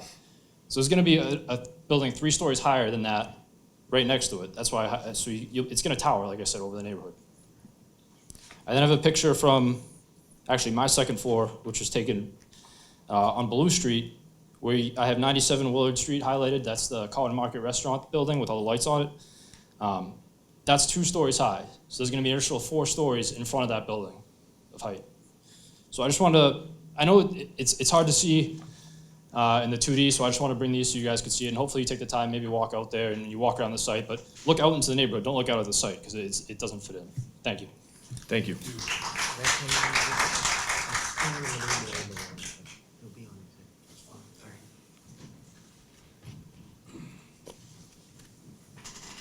Hi, my name is Kathy O'Callahan. I live on 94 Ulrich Road in Quincy, and I was born in Quincy, lived in Quincy my life, got married and came back to Quincy, raised my family here. I live on the corner of Joyce Road and Ulrich, and as one of my neighbors had described before, we were the worst flooded area in the history of Quincy. We went out by boats. So I know that they had in their designs these waste containers or whatever, I'm not sure what they're calling it, to prevent flooding. But that area is downhill, and that flooded, it was called the 100-year flood. We went up by boats by the fire department. We lost almost everything. We lost cars. The water went right up to the first floor. It was over $100,000 worth of damage done. Windows were crashing in, doors were ripped off our foundations, our fences went down. That is the most fearful feeling that this could happen again. We have High Point on top of Quarry Street. We have a building on the corner there going to the expressway that caught on fire about, 2 years ago, and it has not been occupied since. That occasionally floods too because they've underground parking. The older apartment building across the street is not always vacant, it's not always full. I feel like our area, we have a lot of condos and rental apartments that I don't think are filled. And now we're building more.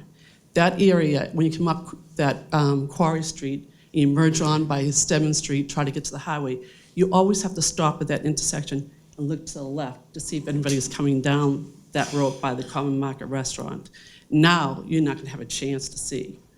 Those areas at nighttime, coming off the highway, you come off the highway and you have to stop. As you said, you travel the highway all the time. You are crawling until you get around the corner to buy the Common Market Restaurant, and then it's bumper all the ways down. I live and I can see Quarry Street from my house. I leave my house probably a few minutes before 7 every morning to go to work, and it takes me forever to come out of Joyce Road. I pull out on Joyce Road from my driveway. There's a sign there saying not to come down Joyce Road in the morning. People fly down that street. I've almost got hit several times coming out of my driveway. And then it's because people are so frustrated about the traffic coming down from Quarry Street. I don't understand what this lawyer is saying that the traffic's not that bad. Every single day, I see it. I'm in it. People don't even let you out. There's frustration all over the place, road rage. And then also what I'm concerned about is the overflow of parking. Common Market Restaurant is a well-known restaurant in the area. It's very popular to the neighborhood. There's a lot of parking going on around, outside, in the parking lots, in the traffic. The parking overflows where they're gonna be building. They have that space there that people go park in that space there. Now that's gonna be gone. Mr. McDonald's addressed this when he had the meeting 2 weeks ago. He said he's gonna have his workers park at the store. Well, he doesn't really have that many to offset what they lost in that parking lot because people were parking in there. So now we're gonna have more parking, more congestion from his restaurant.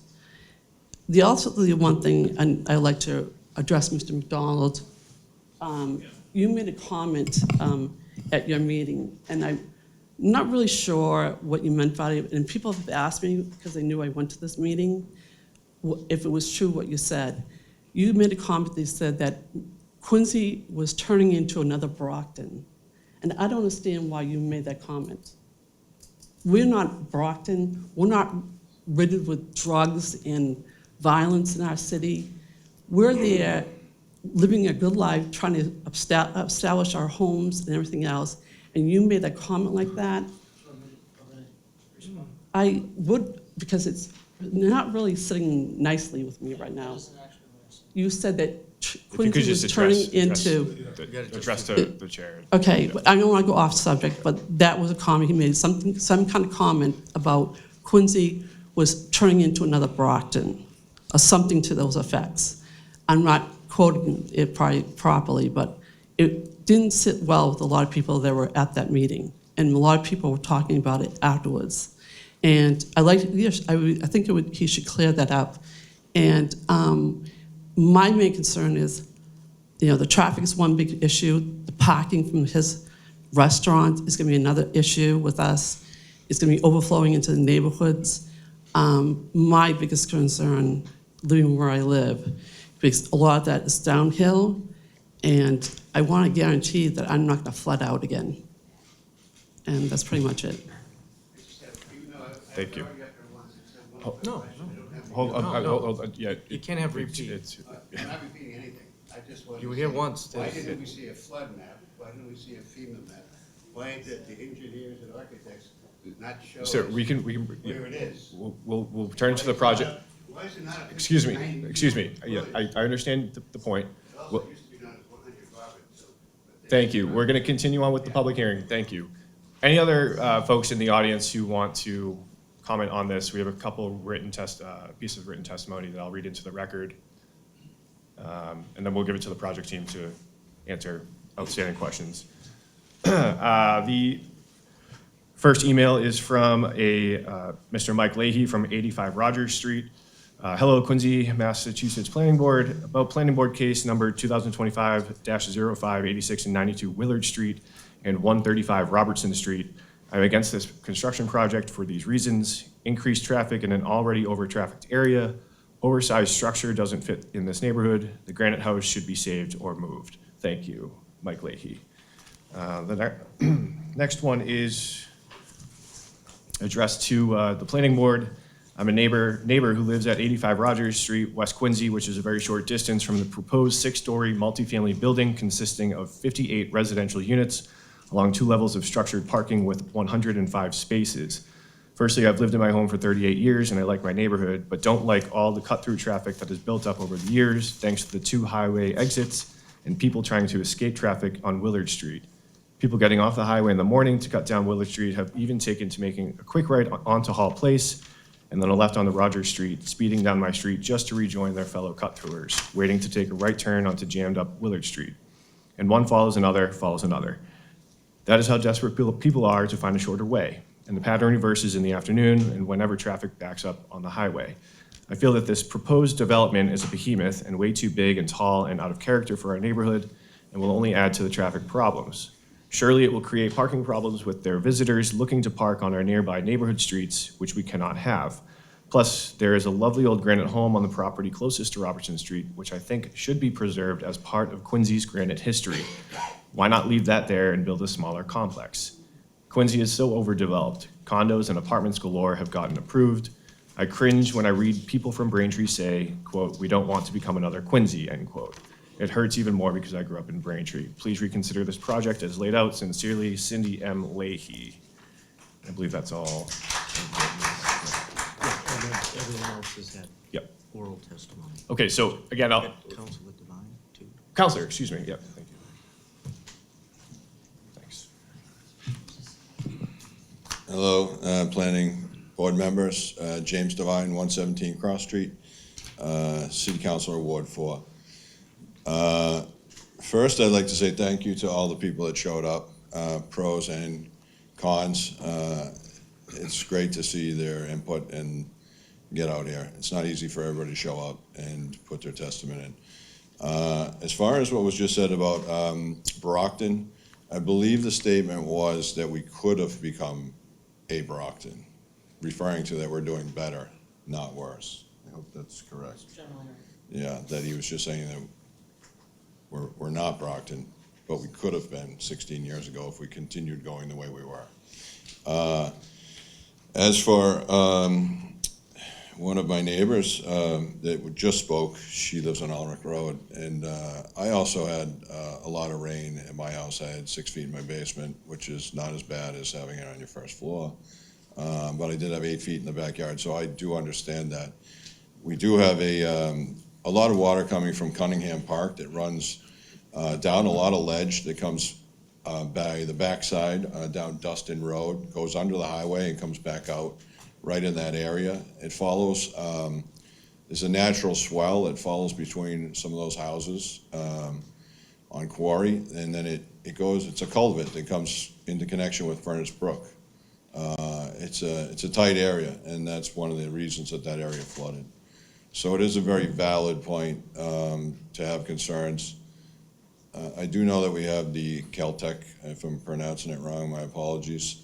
I do hope that would actually make the property better, because there is a lot of hard-packed now area that is not permeable, even though it's not pavement. It does not absorb water the same way as lawns and dirt and trees do. So I hope that that will improve the situation, because she has a valid point. It's uncomfortable to think when you have a major storm coming, you can't get all your furniture out of your first floor or your important things to you. So, but with that being said, I know the city does a good job of working on this. We've done some major mitigation. We've done a lot of work just recently at Furnace Brook. It seems to be working really well. I want to see that keep moving. Beaulieu Street was mentioned earlier. We've actually, because we do such a good job of tracking our flood situation, we're one of the best ones in the state, considered by FEMA. Several houses on Beaulieu Street have been removed, but Ground Zero, which is Ulrich Road, I think everyone knows that, 3 houses were put back into it, which I feel bad for those neighbors. And then going forward, a few other things. There's many people have come up. A lot of people can't come. They did come. There was about 100 people that came to the community meeting.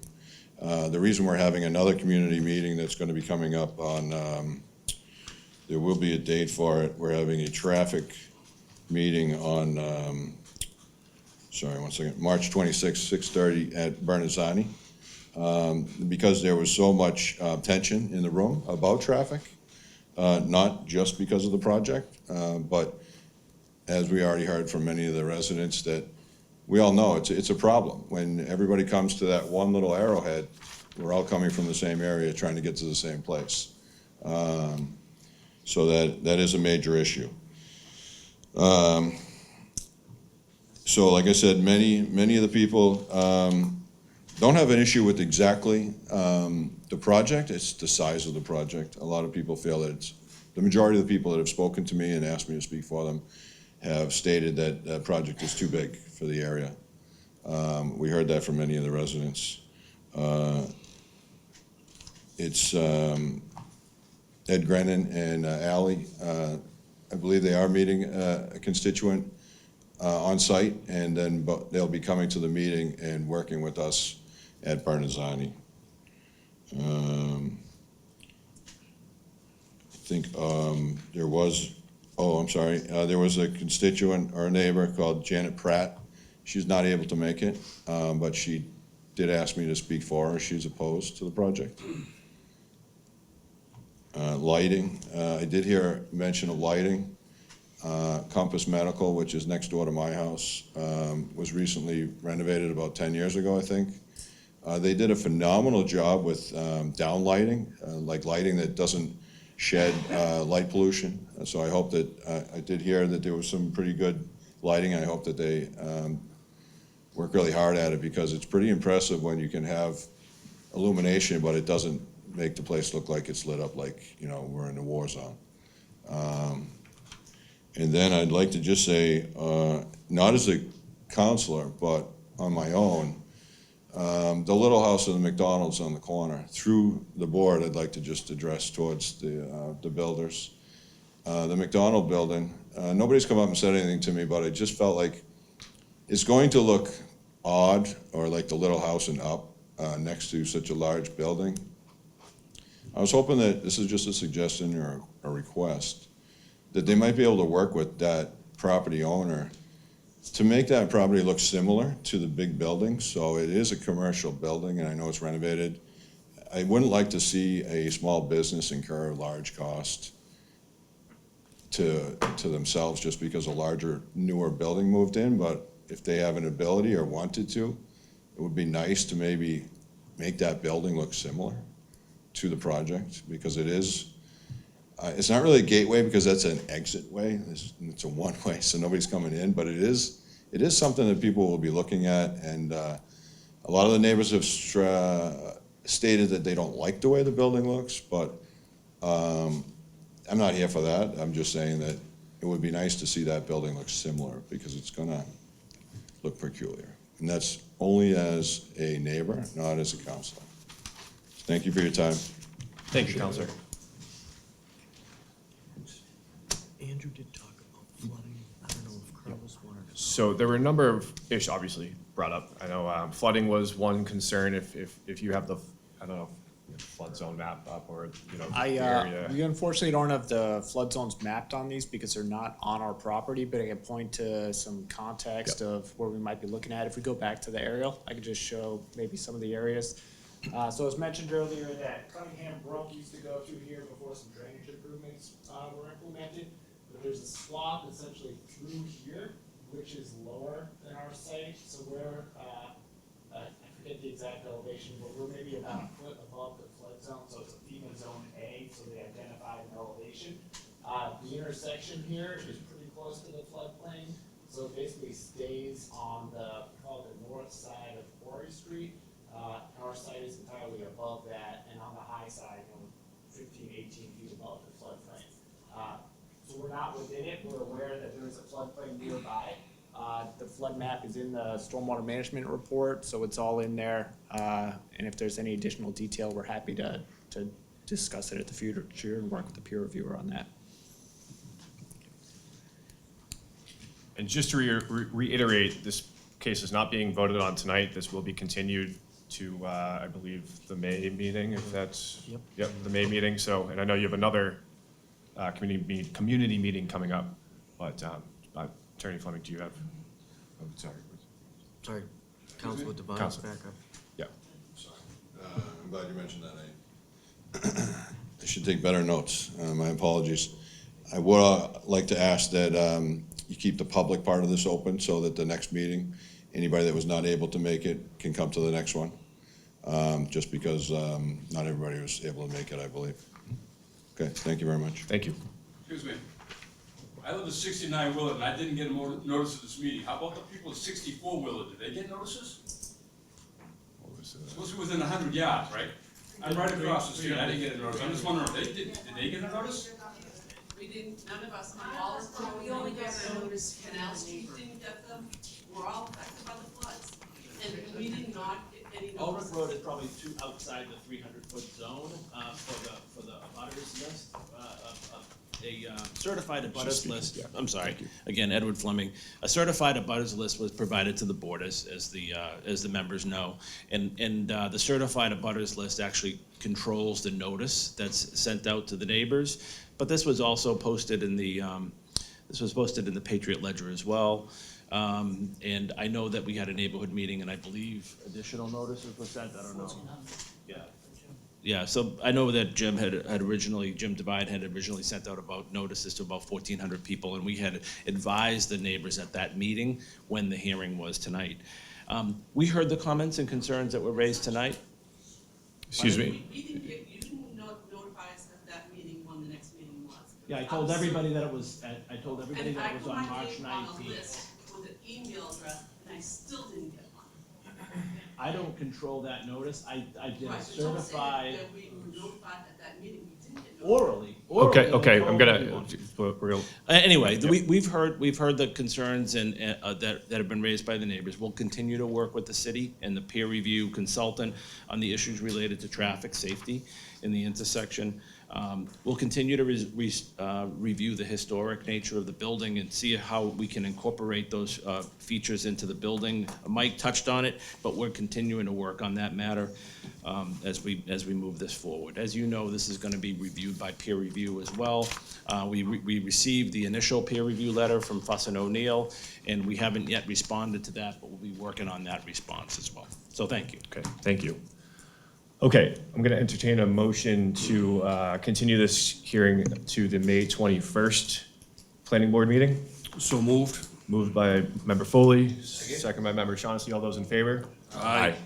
You want to take a 5-minute recess? And we're going to take a 5-minute recess before we go into the next two cases.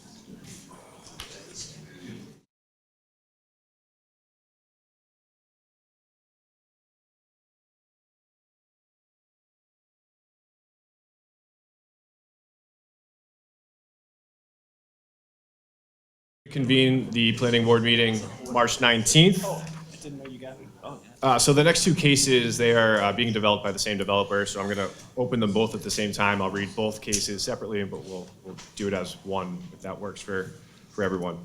So the first is public hearing 1824 and 28 Old Colony Avenue, Planning Board case number 2025-06. This public hearing shall be conducted to review the application of Wollaston Assets LLC, P.O. Box 2613, Westwood, Massachusetts 02090, for site plan review under Quincy zoning ordinance Title 17, Section 9.5.1, site plan review, and 5.1.17, parking waiver.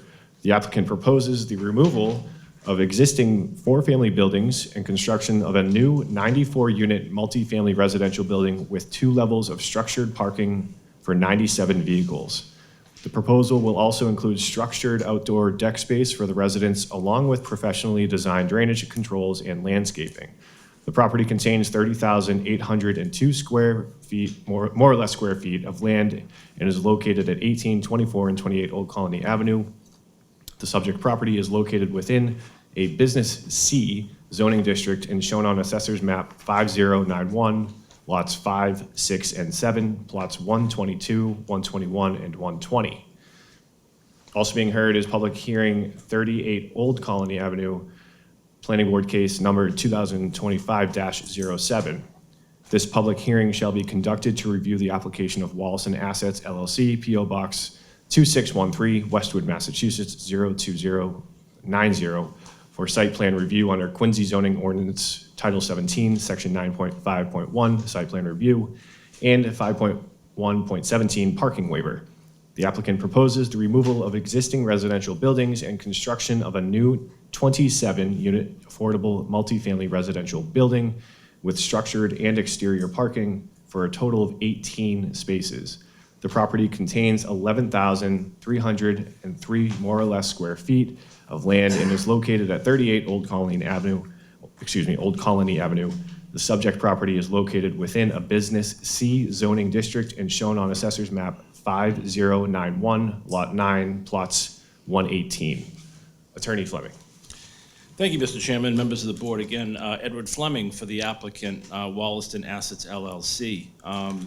And David Lee and Cindy Zhu, who are the managers of that LLC. I'm joined tonight by David and Cindy. I'm also joined by Brian Donahue, who is the project architect, and Brian will talk about the plans in more detail, architectural plans in more detail, and also Carla Sculte, again, from CEC, who will talk about the civil engineering, the drainage, and those aspects.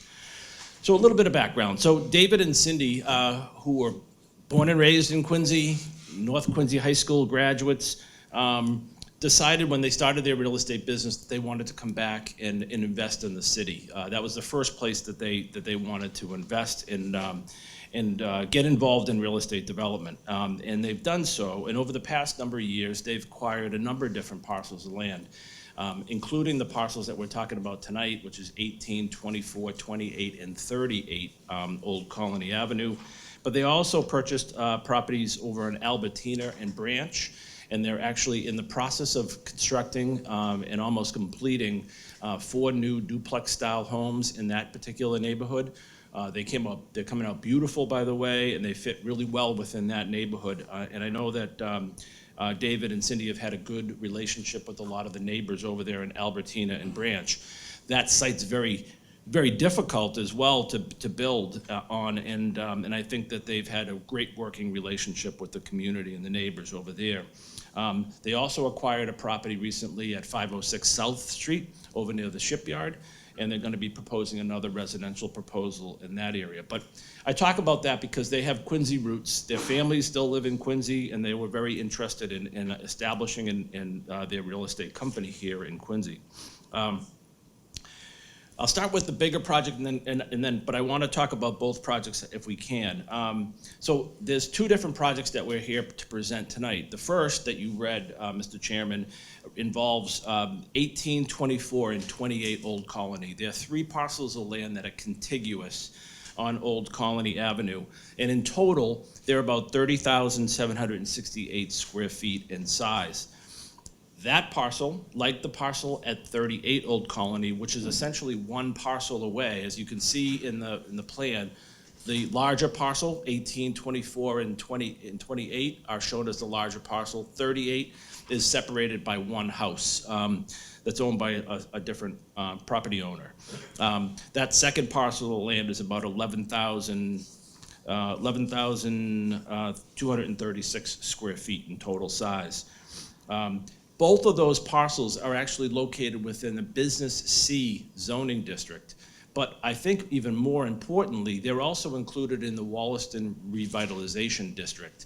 The Revitalization District actually runs, it encompasses much of all of the Wollaston Center, the business area, and it runs down Old Colony on this side, as well as back to 85 Clay Street, back past the Housing Authority building. So it encompasses a large area of land. And the reason I talk about that is because it was anticipated by the city when they rezoned this Wollaston Revitalization District that this would provide for and call for new multifamily residential housing in this particular location, as well as commercial uses as well.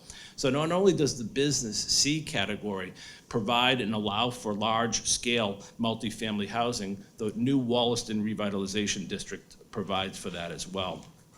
So this is a really unique proposal. So as I indicated, David and Cindy bought these properties, and they've owned them for the last year or two. And they've gotten friendly with a lot of the tenants in the building. And as they thought about the redevelopment of both of these parcels, what they wanted to do is they wanted to develop them in such a way where they were not going to displace the existing tenants that they have. And hence why they're proposing this second residential development at 38 Old Colony.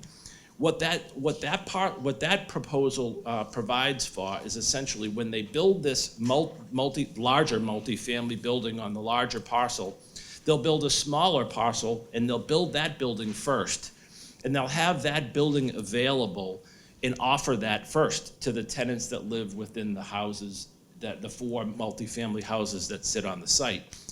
A lot of those tenants, some of whom are here tonight, and I spoke with, have lived there for years. In fact, one of the tenants I spoke with in the back of the room, I can't remember her name, but she told me that she's been there for 17 years. So they're very committed to this Wollaston area. And David and Cindy, when they heard those stories, wanted to make sure that there was an opportunity for them to stay within the neighborhood. Hence why they're building that second, smaller building. That smaller building will also be affordable in nature. It's really going to be workforce housing. What we're going to do is going to seek to basically provide the affordable units for the larger scale building within that 27-unit building that's affordable. And then all of the applicants, all the tenants in the building can then apply. If they qualify, then they'd be able to qualify for those particular units within that new building. So let me just kind of step back. So the first building, the larger scale building, which Brian and Carlos will talk about in more detail, provides for the larger 95-unit market rate residential building. The affordable units that will be required of that, which would be 9 residential units, or actually 10 residential units, will be provided in the building that will be constructed at 38 Old Colony Ave. The building, the 95 residential units will be serviced by two levels of parking under the building for 98 parking spaces, which is 1.03 spaces per unit. And it provides for an exterior delivery area and parking area as well, as long as other amenities that Brian will talk about in more detail. As I said to you, however, the first construction will be by way of the 38 Old Colony building, which will provide 27 units of affordable housing or workforce housing. And that will be provided 19 spaces both under the building and within a parking lot in the rear of the building. The parking ratio on that is about 0.7 spaces per unit. And I know that's under the standard provisions for parking, but we feel as though in the analysis of the existing tenants and also of the market, many times these affordable buildings, and certainly the buildings that sit on 18, 24, and 28 Old Colony, only about 75 5% of the tenants have cars and utilize cars. So the numbers for the parking that's being provided for the new multifamily building kind of fit within that ratio. This proposal, these proposals, I should say, because the Wollaston Revitalization District is not in full place yet, as the department is going through MIPA approval for that revitalization district, we're undergoing this, or we're applying for this application through the Business C zoning district, and therefore this permit will also require zoning board of appeals approval as well. So with that, I'd like to turn this over to Carlos and let Carlos walk through the site plan. Thank you, members of the board. Carlos Sculti with Civil and Environmental Consultants for the civil engineers on the project. I'll walk through the engineering as well as the traffic and landscape, and then hand it over to Brian Donahue to speak about the architecture. For context, again, we have the two sites here. Is there a preference on which one we talk about first? And as we open the hearing, do we want to limit the conversation to just one site first and then move on to the next one? Let's start with the 1824 and 28, the larger building. Okay. So 1824-28 is the site that we have on the north there. I'll just wait till we come back. So as mentioned earlier, there's three existing residential structures, all multifamily structures with paved parking in the rear. Very close proximity to the Wollaston T station. Old Colony and Beale are right across the street. This really is a true transit-oriented development that's going to be able to take advantage of the red line being so close. There's also a number of bus stops in very close proximity, so a true transit-oriented development. So what's being proposed there is the 94-unit multifamily building, which is the one that's on the north site. And I'll walk through the site layout and configuration. Just backing up here again, it's jumping around. For context, the buildings as proposed are really in scale with some of the other existing developments. We have the Wally Wine building, the CVS, the Housing Authority development just right down the street on Clay Street. So this is all, again, consistent with the intent of the Urban Revitalization District. So we took a look at the context and want to make sure that it fit within the guidelines under that pending overlay that's going to be coming. So what we looked at for this particular site, for the site layout, there is two-way access proposed off of Quarry Street. We've also identified a pull-off that's going to serve as access for people picking up a car, some Uber deliveries, as well as it being large enough to also help facilitate move-in, move-out access, and also for trash pickup and delivery. I'll walk through that in a second. And then we have landscaping around the perimeter of the site. And we've also identified in the northeast corner there's a small area where residents will be able to take their pets to be able to relieve themselves and have a little space to just run around and do what pets do. So under existing conditions, we have the proposal we're talking about is the three most left properties that we have there, three existing two-story dwellings. The site slopes down from Old Colony Avenue to the rear. So it's a few feet higher on Old Colony than it is in the back of the site. As we saw in the aerials, the site is predominantly paved. We have the existing structures there. There's a little bit of vegetation around the edges. What happens today with the stormwater on that site is everything sheet flows essentially from the curb line in Old Colony back to the north and to the east into the parking lots that are there today, right? So it just overflows into those parking lots. And one thing that we all know about this area is that it is susceptible to flooding. It's not in a FEMA-regulated flood zone, but the city did undertake a number of investigations and performed the Wollaston inundation study, where they took a look at flooding, localized flooding for the area. This is one of those areas that was identified, so we certainly look forward to working with the city to just fine-tune what that analysis indicates the flooding is here. Based on information that we have from prior efforts, we think it's at about 14.3 would be the 100-year flood, and then below that, we would have other incremental, smaller flooding events. And the city is looking at comprehensive regional-wide solutions to help alleviate that flooding. And then we take a look at this site as it relates to how does this site impact and potentially provide some solutions to help with some of that localized flooding. So the proposed site here, we have an overall plan that shows the site access, and I'll walk through the plans. They show a front half and a back half, just based on the scale to show the detail that we want to show. So along the front of Old Colony, we have a 24-foot wide access, so meeting the city standards. We have 5 exterior, guest and essentially easy in, easy out access spaces outside the building garage. And then we also have that turnoff that's going to allow vehicles to be able to access, come in off of Old Colony and make that left around the horseshoe, where we could do the trash pickup and drop off. We have the trash room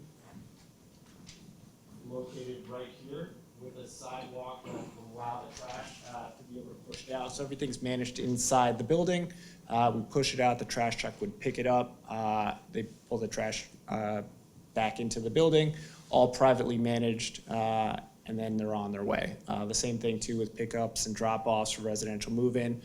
We've identified that area as a place where people would be able to have their moving vans and trucks park while they load and unload for the access into the building.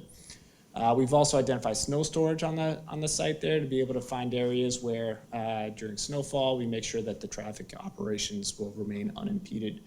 We've also identified areas for transformers at the northerly side of the site along Old Colony Avenue.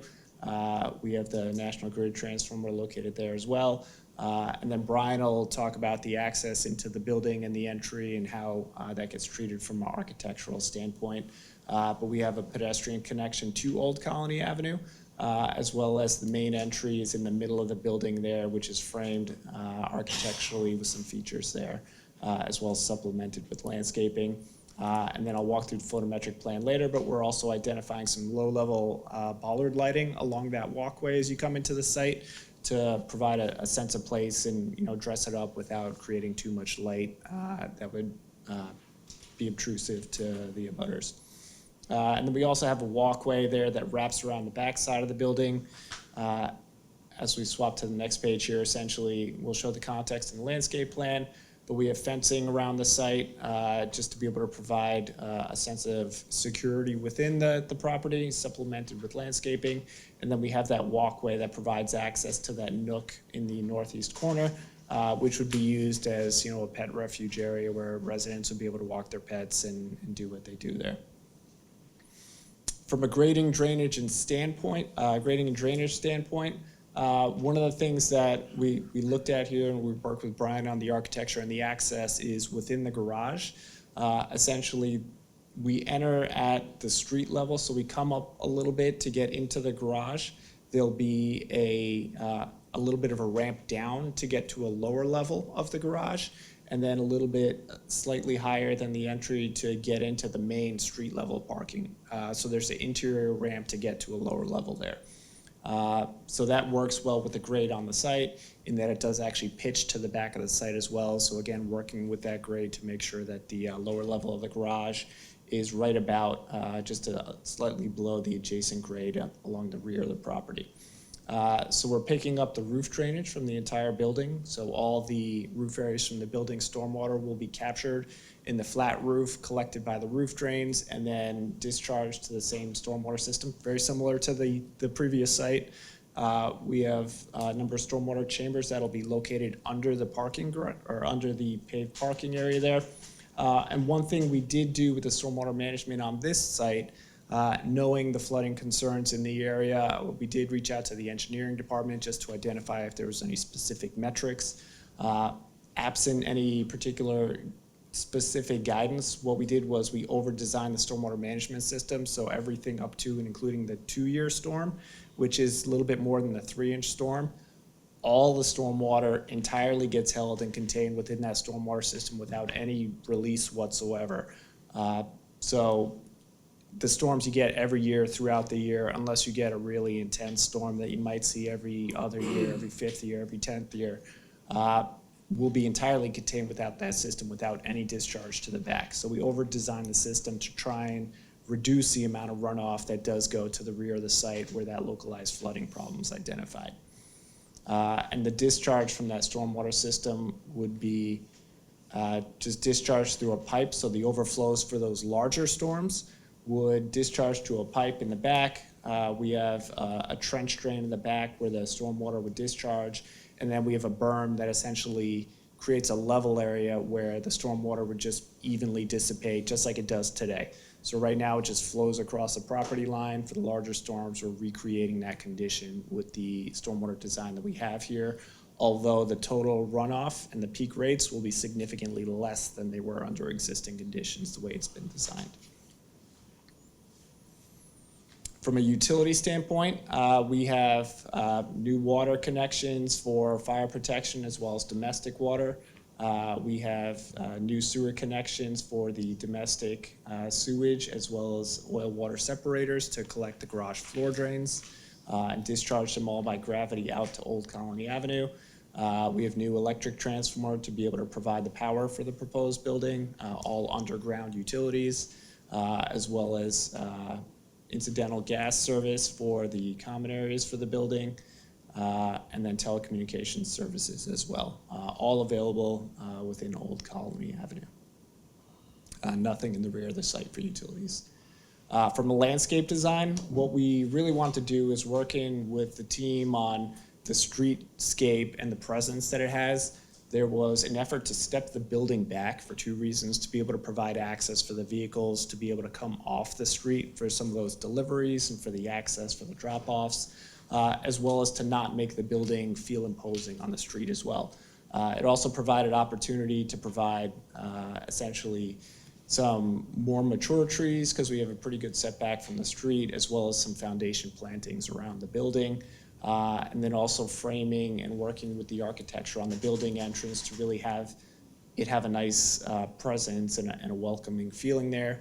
We also have that landscape island that separates the turnaround from the main entry in and out of the garage, where we've been able to introduce some landscaping elements there that we think will complement the context on the streetscape as well.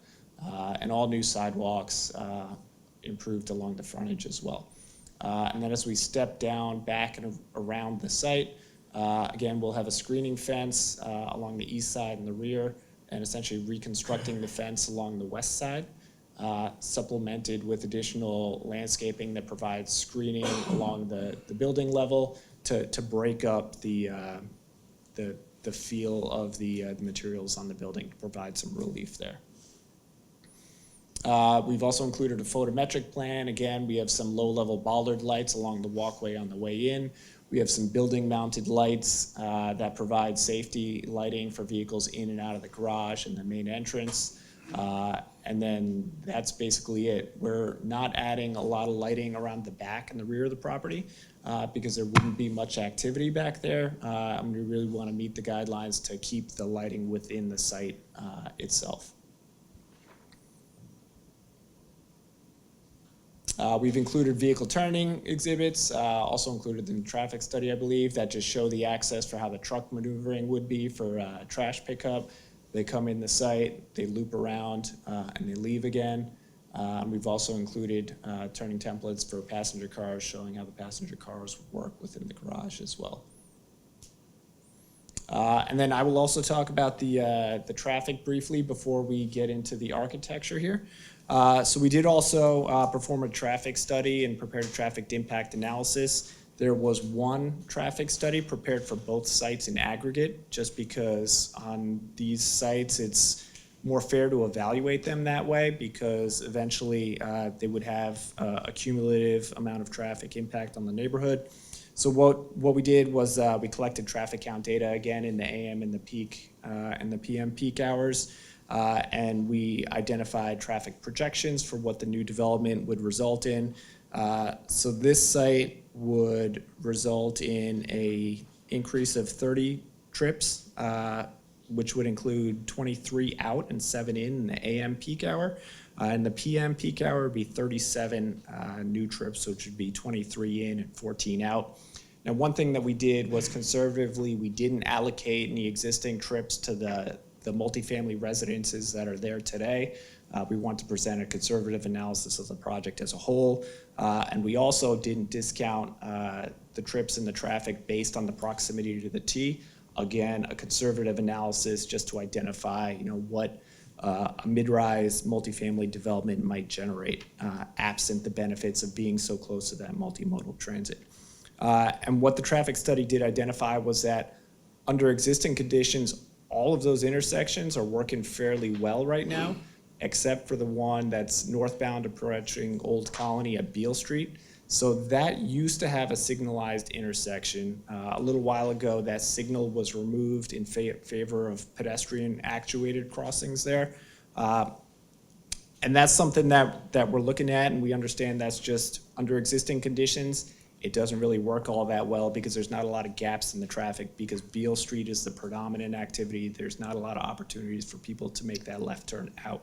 What the traffic study identified was with the proposed condition, it's not going to change the way that intersection functions. So today it's not really working well northbound, and with the additional trips from this project, it won't really impact how that particular intersection functions. In reality, people will find alternate ways after they learn the traffic patterns and find something that works for them.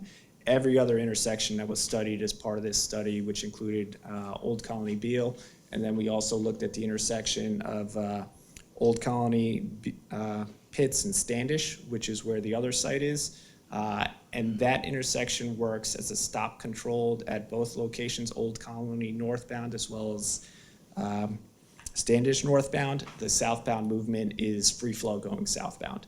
That one was found to work well. It got a level of service A and the current conditions, the future build conditions as well. So there was really no impact on that intersection. So with that, that's a presentation on 1828 Old Colony. I'll turn it over to Brian to speak about the architecture. Thanks, Carlos. Mr. Chairman, members of the board, Brian Donahue, Donahue Architects in Quincy. We're the architects for this project, both projects actually. The cover sheet here shows a Google Earth insertion of our project into the site, showing the context of surrounding buildings, some of fairly good significance, and as you go up Sycamore and Old Colony, it trends more into a lower scale residential building. So this just goes from page to page.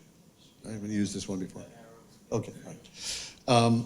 I don't want to, these are context photos. The gray buildings on the top two photos and on the left are the buildings that are being replaced.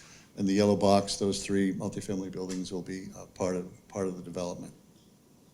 As you can see, we're abutting Old Colony, the right-of-way that gets into the Cox property, and a multifamily home, which is just to the right of our yellow box to the south. Again, some of the context above left is the coffee break, multifamily homes across the street, the Clay Street elderly housing project in the rear in the neighborhood. So our proposal, as has been stated before, is for 94 rental apartment units. The count will be 71 bedrooms and 24 two-bedrooms. As Carlos mentioned, there will be 2 levels of parking. And as you can see, and as you saw in his plans, there'll be a slight raise in elevation from Old Colony to the garage door, which is on the right side. And then once you're inside that parking level, there's a ramp that gets you down to so it's an internal connection between the 2 parking levels. There are 5 guest parking spaces or ancillary parking spaces outside, and then we have our drop-off for deliveries and move-ins and the like, and then also, as you mentioned, the trash removal as well. So we have 2 levels with 50 spaces and 47 for a total of, and then 5 outside for a total of 97 spaces. The floor plates are fairly typical above the parking. The configuration of the building being sort of a U shape creates an internal courtyard, which would be above the first level, a small amenity space which would open onto that. Otherwise, the units are fairly typical as you go up the building. So we have 5 levels of residential, about 20 units per floor. Actually, it's 19, 20, 20, 20, and then 15 on the top floor, because we've pulled the building back. As you can see in the lower right, the top floor of the building is the residences are pulled back from the building edge. The units are between 600 and 1,000 square feet. The smaller one-bedrooms are in the 600 range. Some of the 2-bedrooms are close to 1,000 square feet. We do have 2 wings, so we've located the elevator at the entry level on each side, so it isn't laborsome to get to your unit. I think that works fairly efficiently for the residents. 2-dimensional representation. The upper left is the street elevation. We've got a combination of brick, masonry, fiber cement siding, and panels. And then there are 3 or 4 of these warm wood bump outs that are noted on the street elevation. As you go around the building, obviously it dips down, so we've got a story and a half more on the rear of the site. The parking garage is open. Those lower openings in the brick are ventilation openings for the parking levels. Each unit has a bay window, so that kind of projects from the unit to give a lot of natural light. So I think these units will be light and airy and very accommodating and attractive. Building section really showing the configuration of the 2 parking levels, as well as the 5 residential levels. Shadow studies showing how at different times of the year the building will project onto the site and the neighbors and the surrounding properties. And then these three-dimensional representations show, the upper left shows our landscaped entry with an arbor into the main lobby. The right upper photo shows that from a different angle to the right. So these are representations of it from Old Colony. As you can see, the roof is configured in a flat configuration, so there's an opportunity to do solar installations here to help out with the electric load. Lower right is approaching the building from Beale Street down Old Colony. Again, a straight-on view of the building from Old Colony elevation, and then as you proceed down Old Colony to the one below it. And the blow-up is really our material representation, showing some warm wood products, clapboard siding as a residential material in varying thicknesses and varying exposures, and masonry base to ground the building. The windows are going to be generous in these units, so they'll be light and airy and we think very pleasant. So that's basically the architectural presentation on 18 through 28. Mr. Chairman, do we want to go back and then have colleagues just talk about How do you want? the other project as well? And then Brian talk about the smaller project and then open it up to public? Yeah, Does that work? I think so. Unless the board has Does that, comments does now. that work for? That's fine. Yep. Okay. All right.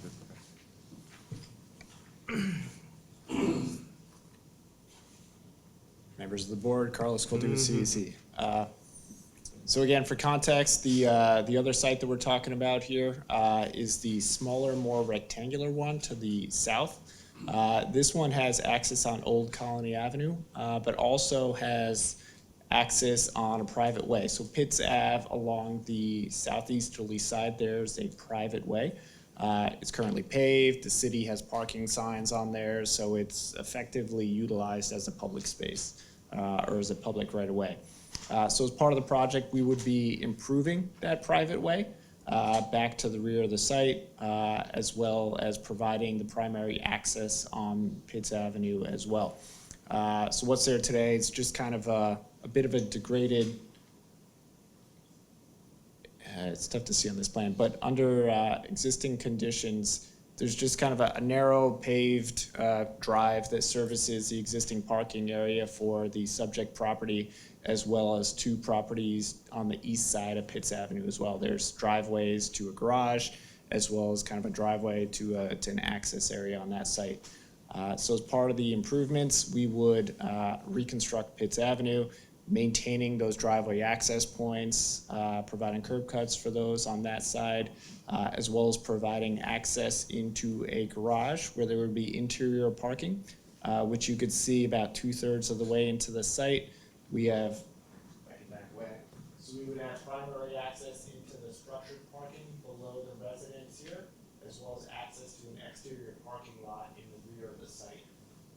And I'll walk through the geometry here in a minute.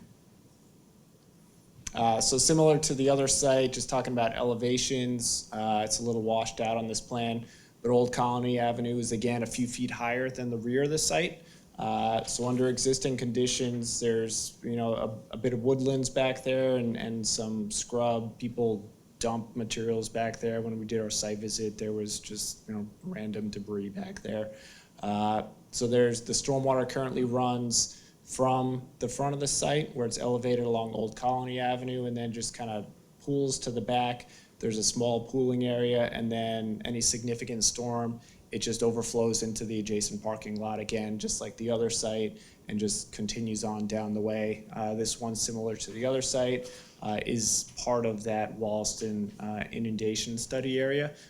So there would be the same flooding considerations that we incorporated into this project. So for the access there, we would be improving Pitts Avenue with a 24-foot wide way, which is wider than it is today. I believe it's about 20 feet, kind of meandering width.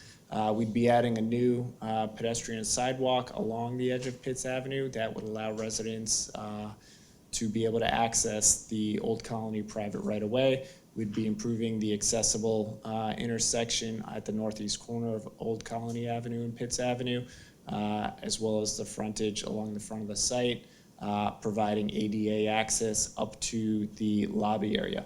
So the design of this building, as it falls off like the other one does, the slope grades down, so we drop a few feet to get to the entrance to the garage in the rear here. And then the residential lobby area is a few feet higher than the street grade of Old Colony Avenue.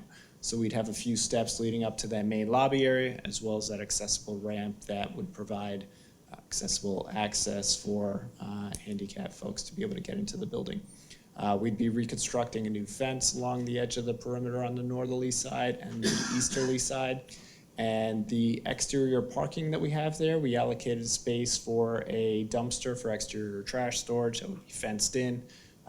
Trash pickup would happen at the rear portion of the site, where essentially somebody would take out the dumpster, a trash truck would come access it, put the dumpster back in the trash storage area. One additional consideration that we had for this project to reduce the amount of stormwater runoff and try and incorporate some low-impact development techniques, we're proposing pervious pavement for the exterior parking area there, which would allow any runoff that hits that basically just infiltrate right into the ground there, reducing the amount of new impervious areas being added. So with the grading plan, you can see that the grade along Old Colony Avenue is approximately elevation 22. And then we come in and slope down at a fairly consistent grade to the garage entrance, which is closer to elevation 14. And then we come into the garage. So as we mentioned earlier, that flood elevation that we're looking at for this area is around 14.3, we think. So one thing that we did was we made sure that we provided a similar amount of flood storage with the site in proposed condition as it does under existing. So we graded the rear of that building down to allow any sort of water to be able to enter that parking area as well. Any habitable space that we have for the building, significantly higher than that. It's all in the upper levels and the front portion of the site as well, entirely out of any areas that might potentially be prone to flooding. Again, it's not a FEMA flood zone, it's just a locally anticipated flooding area. We have the stormwater management systems located within the building garage. So we have a chamber system similar to the other ones. It's a little more sturdy in this case because it would be in the garage. We want to make sure it lasts a little bit longer. We additionally performed some preliminary test borings to identify the underlying soil conditions and groundwater. The underlying soils are okay. The groundwater is relatively shallow, so we wanted to make sure that we included a chamber system that accounted for that. So it's relatively low profile, which made the footprint a little bit larger. So we accommodate all the runoff from the roof area, gets routed through that chamber system and infiltrates. Just like the other site, we over-designed it, so everything up to including the 2-year storm would get stored within that system with no outflow whatsoever. So all those small storms that we get every year, up until the point where you're seeing the large ones that you might see every other year, every 5th year, 10th year, you would see no runoff from the stormwater from the building area and from the parking area from the site here. We have included overflows for those larger storm events so that it would have a path to go just like it does today. Everything just sheet flows across the property line to the properties to the rear. We've maintained that condition in the proposed condition. We have catch basins in Pitts Avenue that collect to water quality units, and then they discharge to a trench drain. So in the large storm events, the water would essentially just bubble up through that and evenly flow across the property line, essentially recreating that existing condition. We also have trench drains prior to entering the pervious pavement to make sure we don't get any of that runoff from the paved areas entering that area. And the same with the garage as well. We want to make sure that all the stormwater in the street from the rain events stays in the street, so we have a trench drain at the garage entrance as well. Utilities, there's utilities available on Old Colony Avenue. There's water, sewer, drain, electric, telecommunications, natural gas. We're proposing to connect to all those, similar to all the other developments we see in these urban areas. All the proposed utilities will be underground. Gas, I believe, will just be for some common areas. And then we'll have fire protection as well as domestic water services coming off of Old Colony Avenue. One thing that we did have to include in this one, due to the topography and maintaining that flood elevation, the floor drains for the garage within the building will actually be slightly lower than the sewer system in the street. Very low flows. It's just the snow melt from your cars as you're pulling into the garage and any incidental runoff that might angle into the garage gets picked off, and that would be pumped to the manhole in Pitts Avenue, at which point it would flow by gravity out to Old Colony Avenue as it does today. So that's a small nuance on the sanitary sewer system. From a landscape perspective, again, we want to set the building back a little bit further from Old Colony. We incorporated a mix of deciduous as well as evergreen trees and shrubs to be able to provide a little curb appeal, as well as some foundation plantings along the Pitts Avenue side. So breaking up that facade a little bit to provide some visual interest there. And then on the northerly property line as well, providing a little bit more robust landscaping to provide some buffering. We also introduced some larger trees at the east end of Pitts Avenue to help provide some visual screening at the end of the proposed improvements there as well. A photometric plan is a little washed out here, but similar to the other projects, we have building mounted lighting.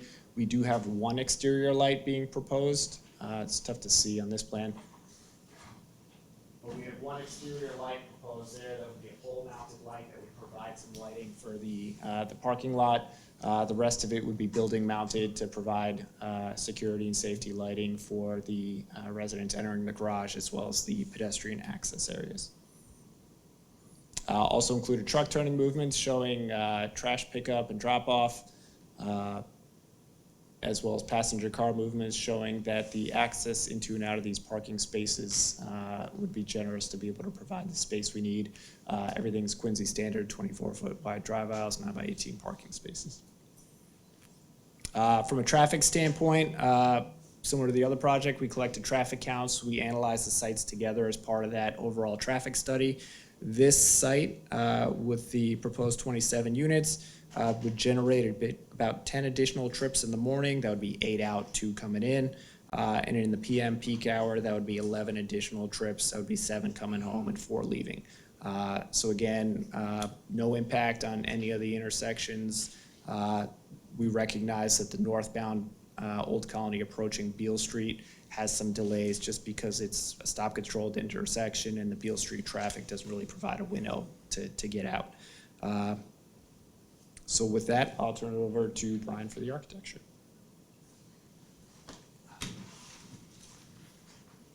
Thank you, Carlos. Again, Brian Donahue, Donahue Architects here in Quincy. So this depiction on our cover sheet is a view of the front of the 27-unit building from Old Colony. We like to call it the little sister or brother of the bigger building. We've tied it together somewhat architecturally, but it is more or less autonomous on its own because it's separated by another building. We feel that a defined drop-off area really wasn't necessary because of Pitts Avenue, so any deliveries and drop-offs and moves will be handled down on Pitts for entry into the new building. Again, showing the existing site. There's an existing, believe it or not, that's a 4-family house that's on the site as it sits.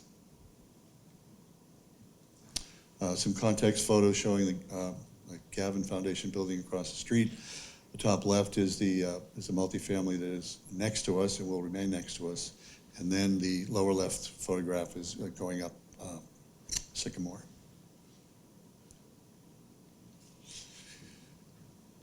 So this building, as we mentioned, is 27 units. They're all 1-bedrooms, and they're all in the 500 to 580 square foot. They're relatively small in size. They're all, like I mentioned, all 1-bedrooms on 4 levels of living. There are no amenity spaces really in this building. It's kind of bare bones. It's just living space. But the units have decent layouts, so we think that it'll be a nice apartment building. These are showing the typical levels. As Carlos mentioned, we've got a lower level enclosed parking area for 9 cars. 9 cars out on sites for a total of 18. So there's 9 inside, 9 outside. The first entry level has 1 less unit in it because there's a little bit of a lobby space and a place just to sit and wait for getting picked up or to sit on your laptop and wait for your ride. The floors above the entry level are all typical 1-bedroom units. Materials are similar to the larger building, clapboard siding and fiber cement panels. Again, living spaces have bay windows with larger windows, floor-to-ceiling windows for light into the spaces, which are relatively small. The top floor has an opportunity to have a little bit higher space in the living room, which I think would be a nice addition. This shows the gradation from the top right shows a gradation from Old Colony down to the entry into the garage and then back down to the exterior parking. Again, shadow study showing different times of year, how the building will affect the neighbors. Again, some 3-dimensional views showing the flat roof configuration, the abutting house to the left of us, material details on the larger lower right-hand view, showing composite materials, clapboard siding with different varying widths, similar to the larger building. Very straightforward, very plain. That's basically the architecture. Have any questions? All right, that's it. Thank you. Open up questions to planning board members. I'll start. Member Shaughnessy? Out of respect for John Kelly, who's not here, the first question I'll ask about is the transformer, because he's an electrician. He's not here to ask. So 2 transformers out on the street side. I know he doesn't like that. I happen to agree with him. I'm kind of wondering, and maybe Rob, you can answer this, but is there any a code thing that says that we can't put transformer vaults underground and put the transformers underground so Yeah. we don't see them if they're not? I wish we could. Eversource allows you to, National Grid doesn't. so they just don't allow underground vaults. They've also backed away from allowing it to essentially be in an enclave inside the building. So they want everything outside the building, just pad-mounted transformers. That's all they allow. All right, having said that, is there a code against it, or is it just because they don't like to do it? They won't do it. They won't do it. They're the only ones that do it. We have to follow what they want to do. And that's who's saying they won't do it? Eversource? National Grid is the electric provider for National Quincy. Grid is the electric provider. Yep. So they'll do it in Boston, but they It's a won't do it in here. Different company, but yeah, Eversource is in Boston, so Eversource has a regulation there, or has jurisdiction there. And that's confirmed. National Grid does not do underground vaults. What about interior, like inside of a garage? It's not actually underground. Yeah, they've gotten away from that as well. They used to. They had very big requirements. Used to have like 14-foot ceilings. Everything had to be blast-proof, and the room was enormous that they wanted. And they've just gone away from it because they had problems with getting access to them and locking doors and things like that. So they want everything outside the building on a pad-mounted transformer. So can we put it somewhere else so it's not out on Old Colony Avenue and not quite like as, I don't know, obtrusive to the neighborhood? Not to mention the fact that it's a really big building. And I think kind of like the old expression about That's 5 pounds in other- a 2-pound bag, you know? Yeah, so one thing we did do is we showed transformers for both buildings independently. There's potential that when the load letters get written and we coordinate with National Grid, that we may be able to evaluate them as one large load and find some efficiencies and maybe not have both. But that's later in the process once we get a little further along with them. So there's one option, and then in terms of the location, they have very strict guidelines on where they can access them, so it makes it difficult to bring it off of a public way because there are equipment that they need to get to it. They have large trucks and cranes that need to be able to get to it. Really, 99% of the time, it's from the public way is the only place that you could access it. So they won't let you stick it in the back of the site. So what we have done is we've introduced some landscape screening around it and set it a little bit further back from the street so that we could try and buffer it and screen them a little bit. We sympathize and recognize that's something that we struggle with as well because we want the building to look good. Yeah. And we don't want that to be, a prominent feature along the frontage. That's too bad. Is this gonna be gas? What type of heat are you doing in here? All electric? Yeah, we included a gas service just in case. I think there's provisions, but I think everything nowadays is going all electric for the buildings. And if John were here, he would then ask you how many UV plugs you're gonna have and all that stuff. There are actually regulations in new building code. I forget what the percentage Terrific. is, but there's a certain percentage of the parking would have to be EV ready. And that's also one of the issues with National Grid too. The additional car charging is a bigger load. You need more transformers. So that's something that we contend with as well. And new sidewalk construction on the Yep. front? Along the frontage, we'd have all new concrete sidewalk. There's granite curb there today. We'd be resetting the curb where needed, closing it off. This one as well, we're reducing the curb cuts. I believe there's 3 under existing, so we're reducing it to 2 in the proposed condition. And then probably the last question. So when you guys present your CMP, right? Yep.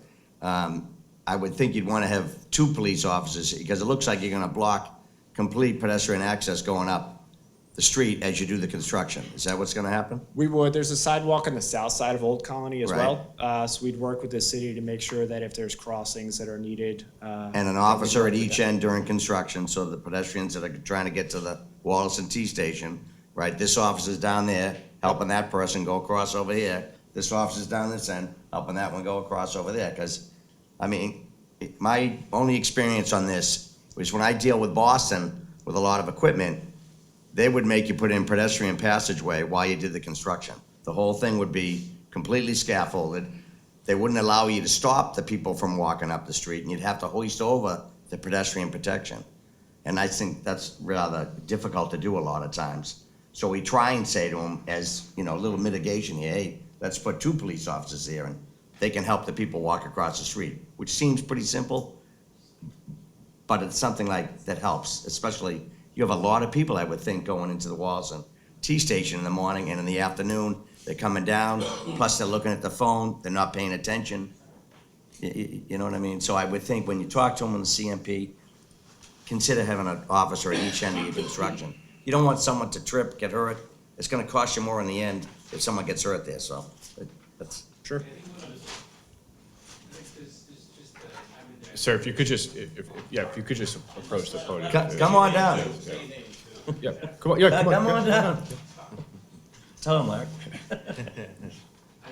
Hi. Hi, I'm David Lee, and I'm one of the owners of this project. And I just wanted to kind of point out, I think one of the reasons why Brian designed the site this way is, I think that's a fairly generous setback for staging. We're working on a couple of projects now that we don't have that kind of space. So what is that, 60 feet? Some 56? Yeah, it's a very, very big staging space. So the idea was that we would do our very best, of course, not to disturb the sidewalk, but if we did, certainly that's something that we would look into to making sure that's managed. Without question, I think you're gonna be stopping people a lot. Are you gonna construct this from the street or from the back? Where are you gonna place your cranes? Where are you gonna place your lumber? Where are you gonna place your steel? Like, where's that gonna be? On the site? Yeah, that's about on the site. That's about 100 by 50. Where that open area is? That's about, my guess is about 120 wide and 60 deep. So from Old Colony, you're gonna be in. Yes. 20 or 30 feet before any construction started. Yes. So you can put your construction equipment there. Yes. To build your building. Yes. Yes. So the pedestrians And of course, won't be near. if there is a stage where we require to be out, we would Yeah, certainly. I understand. Absolutely, Yeah. 1,000%. Okay. Yeah. Yeah, thank you. Okay. Thank you. Thank you very much. PJ, Member Fuller. Just following up on those points that Ally brought up, are these going to be built at the same time? Okay, so you could, like, if you did the larger building first, if you took down the building on the smaller unit, you could use that as a laydown area. Right, the intention actually is to build a smaller building first. Really? Okay. You know, Same thing. The goal is not to displace the tenants and give those tenants that are in the bigger site opportunities for new housing. Love it. Okay, thank you for that. Are we only asking questions on the No, big one? this And then is- we're gonna this is do open. the smaller one? You can ask questions about any project. Okay, so on the smaller one, so with the parking, right? So you got 27 units, and you have parking for 17? 18. And it's only one level of parking. So again, this is pedestal construction, correct? Steel, wood over. And the other one, your bigger one is, what do we got, two podiums? And then, so could you do like another layer of parking on the affordable housing one, the smaller one? So you wouldn't have as many cars out? I mean, you're gonna end up with, what, 10 cars with no place to park, right? Because they're gonna have cars. I mean, they're gonna say they're not gonna have cars, but they'll have cars. Yeah, so I think, and David can speak to this a little bit, so with the existing tenants they have and the mix of tenants that actually have cars, that number is about 70% of the tenants have cars, and looking to essentially replace those tenants to the new building. So we would expect that ratio to stay the same. As an affordable development, there's an element of folks that don't have cars there as well. So there's a little bit of precedent and history with the existing development Yeah. and these residents, generally speaking as well. For affordable housing developments, the expected amount of folks that would have cars would be lower than a traditional market rate development. Okay, I would say on that, and I respect your opinion, I respect your opinion as well. So right around the corner, some years ago, You Rent a Tool was in there, and they were allowed to build a multi-unit building there with not enough parking. And the parking down there gets tough, because they thought maybe there wouldn't be so many people with cars, just like you guys think there wouldn't be so many people with cars. And it ends up being a lot of people with cars, because it's just, I'm not in the building business, but you know what, it kind of like happens. It's like you get down to the road behind the marina, it kills me. Every time I go around the corner there on Commander Shea Boulevard, there's 30 or 35 cars every day parked on the street, going around that corner. And in the wintertime, it's even worse, because they plow there, so the snow gets pushed over to there. And these are people that are staying in their apartments. So, and that was built a long time ago, and perhaps maybe they had different rules than or not.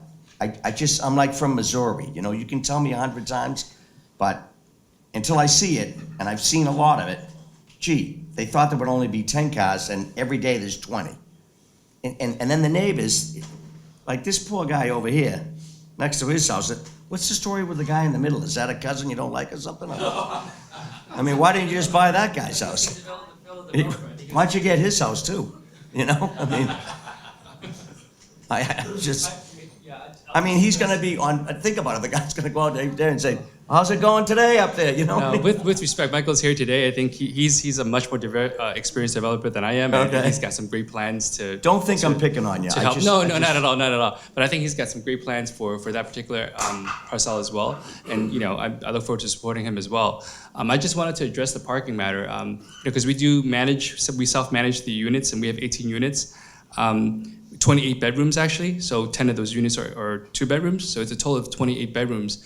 And we probably have 15, 16 cars. So it's really by experience that we're seeing now. And we don't have an additional charge for cars because we do have ample parking. It's half empty. And I think that with fewer spaces than units, you would have to charge something. It may be a nominal amount. But I think that's also going to, I don't want to use, I use the word discourage very carefully, but that's exactly what we're trying to do with these types of urban development, right? We're trying to discourage cars as much as we can. So I do think that based on what we have right now, the bedroom to car ratio and the unit to car ratio, it would suggest that that's going to be ample. And with the addition, you know, of having to charge something, you know, when you don't have enough spaces, you're going to have to do something that would further, you know, kind of speak to that trend. So having said that, Dave, right? I'm sure Brian, where's Brian? That he's putting some time. I didn't look at it close enough, but there's going to be ample bicycle storage for regular bikes and for bikes that, you know, now they got the little Rolls Royce carriage behind it, you know, where they all going I've not seen one, so- but right? So there'll be ample of that, plenty of that kind of stuff. Yeah, right? so we're looking to put the bike parking on grade inside, so it'd be, you know, Nice. covered and, you know, easy access, easy now. We actually have some pretty good plans for bike storage. That's a big thing of mine. I actually do like the idea of bike storage. Who knows if they're using, but that's what we're looking to move towards. Yeah. Thank you so much. Sure. Any other questions? Just one question. The driveway where Coffee Break is, the chain link fence, excuse me, is that, do you own that? Who owns that? The Is that chain link outside? fence it's the other side. Okay. The chain link fence is barely on our property, so we believe it's our fence. There is an easement, essentially a right-of-way, so that alley is available for access on the backside. We would essentially reset that fence with a new fence along A new that fence, edge. yeah. Make sure it's on the property line. Any of those trees that are growing through that are just kind of invasive species, we would deal with those as well. So there would be a new fence A new along fence that edge. on the other side as well, on the, abutting the other property? Yep, as abutting well? the Yeah. other property, we'd be looking to use a different material. We're proposing chain link fence along the Coffee Break on that back alley, vinyl coated chain link fence. We do more of a screen wall on the other side that provides more of a visual barrier on that side. Great. I will say with, you know, particularly on 38 Old Colony, I think it's a great project. Workforce housing is desperately needed in this area, so, and kudos to you and respect that you're giving your current tenants first option to move in there, so I think that's wonderful. With that being said, this is a public hearing, so anyone who wishes to speak in favor of or in opposition to, please come up to the podium or sign the sheets on the windowsill if you don't wish to speak. And I will say, or I will ask when you come up to the podium, your name and address, and then go into your comments, please. Good evening, Anthony Havanas. I own Wallace and Wine Spirits, 58 Beale Street. I'm gonna go on the record and say that I am, as a retail store, all for more housing. Cannot disagree with that. Obviously, I'm in favor of more business, possibly. To start, flooding's a nightmare. There is, I believe, the theater project is put on hold, I might be wrong, because of, or waiting for approval for that pumping station. If that is the case, I would ask that this be done as well. My parking lot becomes a lake. The back of these houses, when I'm walking around my property picking up trash, whatever, from my customers, not my customers, whatever it is, does not flood. The cars never have to move. Half of my parking lot, all the way up to Cox to Enterprise, across almost to where CVS starts parking, literally becomes a lake where cars have stalled out and died. That's how deep it gets. So to hear that the runoff water that cannot contain within the system they're gonna put in is just gonna be sent out the back. We're just gonna cause more problems. We're doubling the space, doubling the amount of concrete that is in the ground now, if not more. And I'm just having a hard time like understanding how this is going to reduce the flooding issue. I only see walls, which create more issues with water and drainage. The parking. Again, all for a project that's within reason. To me, this project is not within reason. They keep on pointing out to Clay Street. That's 0.2 of a mile away from their building, and in most spots, you can't see that building. That is a public housing. It is not even close to anything in that neighborhood where they are proposing this project. The highest thing is probably Gavin House, and what's that, 2.5 stories? We're gonna go to 6 stories. In their project, they have said, pretty sure I read this, 294 entrances and exits a day. Old Colony backs up to where that stop sign that they were referring to away from Beale Street. We can't handle 10 more cars, and I'm not even on that street. But what's gonna happen is they're gonna continue to cut through down that side alley that the city does not maintain but wants it for access for fires and stuff like that, which I respect. I have, in the last 2 years, almost gotten hit 3 times, and I can't tell you how many times the CA Cox auto body guys almost get hit every day because people are ripping down there. So what's gonna happen when we add more cars? We're gonna create more congestion in my parking lot, which is then gonna deter people from wanting to shop there between 4 and 7 p.m. on a daily basis because it is literally a parking lot of cars that can't move. The light's way too short, and the gentleman had mentioned that there's no traffic impact on the large unit, and then they had acknowledged that on the smaller unit with the traffic, that there is backup on Beale Street. Which one is it? Either there is or there isn't. But the bigger project, there was no issues. Smaller project, Beale Street was an issue. I don't see a way that road can be edited. It's there. There's houses on both sides. There's no room for growing that road. What else? So I do want to say that I do support this. I own a business in the city. I understand this gentleman would like to start a business or grow his business, and I respect that. Again, I respect an appropriate size project. This is not appropriate size. This is way too big for the area. I appreciate it. Thank you. Thank you.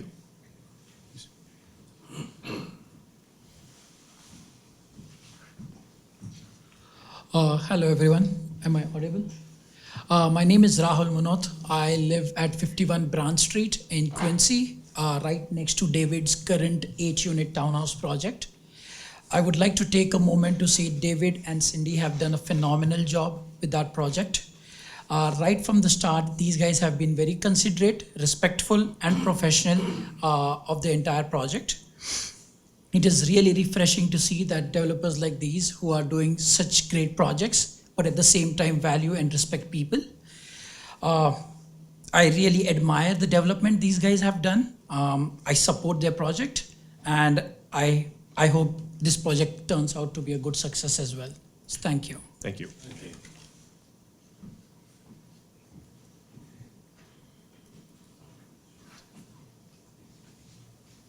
Hi, my name is Danielle Maloney. I live at 100 Standish Ave.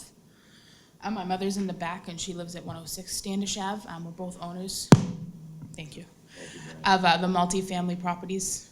My family's owned that estate now for 80 years. My mother grew up on that property, and I purchased with her the property, hopefully to raise my own family there. So much like the developers, very longevity within the community, and hope to continue that longevity. Along with that, I do love to see development within the city. I've gone to 3 schools within the city, 2 of which of my alma maters have been torn, or one is in the process of being torn down, but one was torn down and developed. St. Anne's has now been turned into the new Central, and Eastern Nazarene is being eventually broken up and developed into something. No one really knows. That being said, I've been reading up on the urban utilization project that Quincy has proposed, and the effects that it's going to have on the city and the area of Wallaston, one being water, the water displacement. The city, when that development was proposed, the city paid for 2 different studies to be done via Woodward and Curran back in 2022, and I believe it was 2019. And both studies stated that there was a huge water problem, the biggest water problem being directly behind the Walston Packy. And both proposals stated that before anything was built, that something did need to be done. So I don't understand why we're talking about development when we haven't fixed a problem that is currently happening. So that being said, the theater project that is going to be developed will also affect that, as that is now above the Packy parking lot. And traffic is going to be a big issue. I've, like I said, grown up on the street. I've seen the traffic, and I did read the traffic study. So the traffic study was done once on January 28th, which was a Tuesday.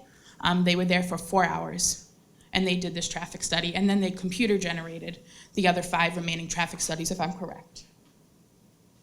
I can respond later. One of the intersections, Pitts Street or Pitts Ave, I'm not sure, Standish Ave and Old Colony Ave, they actually couldn't do the traffic study on. They had to auto-generate what they believe the traffic would be, because they don't know what the traffic's going to be, because they stood there for 4 hours and watched what the traffic may be. They also did not do the traffic study during school hours. The buildings are going to be within two separate school zones, Walston Elementary School and Central. I believe a traffic study should be done during school hours. And by school hours, I do mean the dismissal time, because obviously the beginning time is during regular rush hour. So between 2:30 and 4, to extend the time, because there is a lot of traffic on that road during school hours, and that is where you're going to see your peak traffic from Standish and Old Colony, especially with the new development at Central, and then that new school behind Central that Eastern Nazarene used to own and the city purchased. I don't know the name of it, it's a really long name, it's the new school.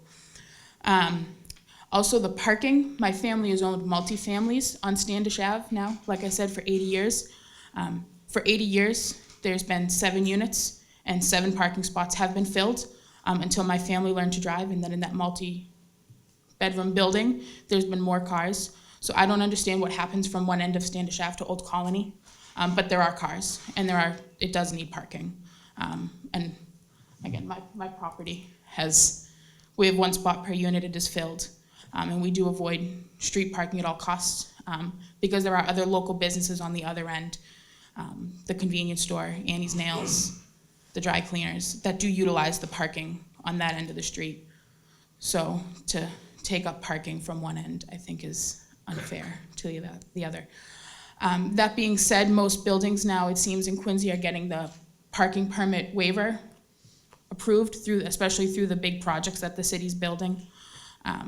But I would ask that if it does get approved, and instead of it being the 1.5 per dwelling that is required, and it is going to be approved for the 1.038 parking spots per unit, that the address of 18, 24, 28, and 38 Old Colony Ave not be approved for parking permits on the street, so the cars can be towed.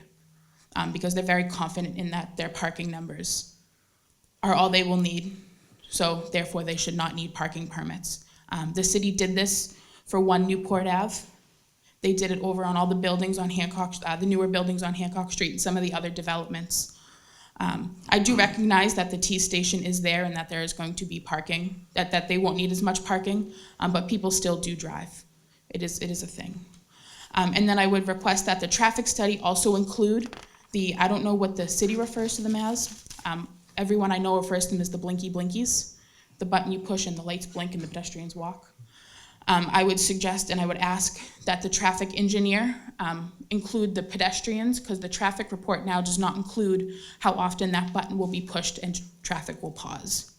So now in between the light on Newport Ave and the light coming out of the Walston Packy and the CVS parking lot, that blinking light with pedestrians crossing to the Walston train station will now impede traffic as well. Even though they are not cars, they're impeding the traffic on the road. Thank you. Thank you.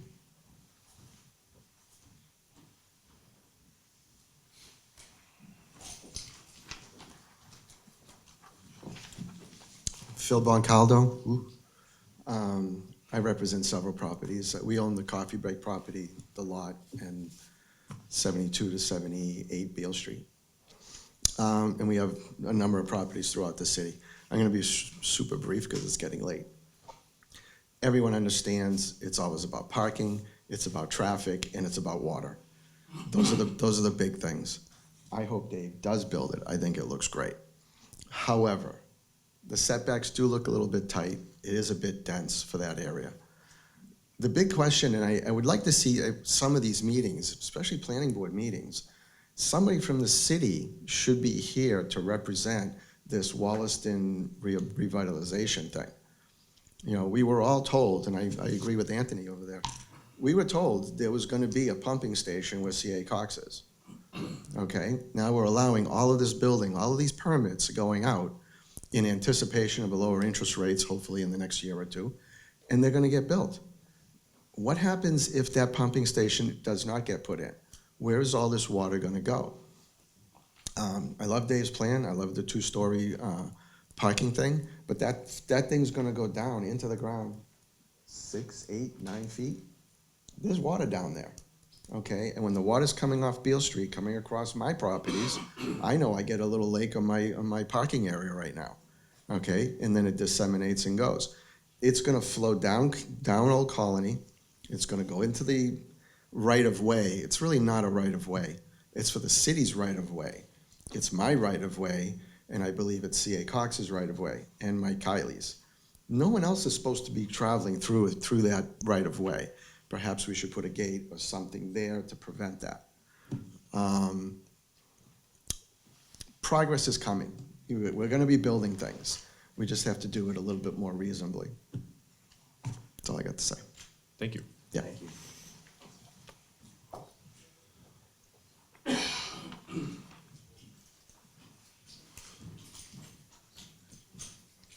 Hey, my name is Michael Graham.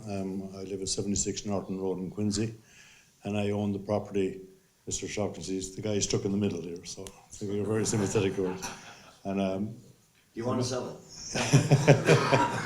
you a broker? No, I have that property for numerous years, and I'm planning to build something there myself. And when Dave bought the properties next door, he was very courteous, came to me all the way, and I see what he builds over on Branch Street. And he builds a good product. I think he'd be a good builder and be a good fit for the neighborhood. Thank you very much. Thank you. Thank you. Anyone? Counselor? Yeah, you got it.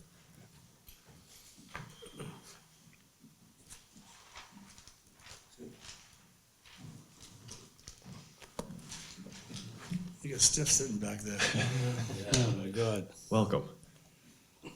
My name is Dan Minton. I'm the Ward 5 City Councilor. I live at 16 Sims Road. One quick question. Is this going to be paid for parking? Yes. Okay.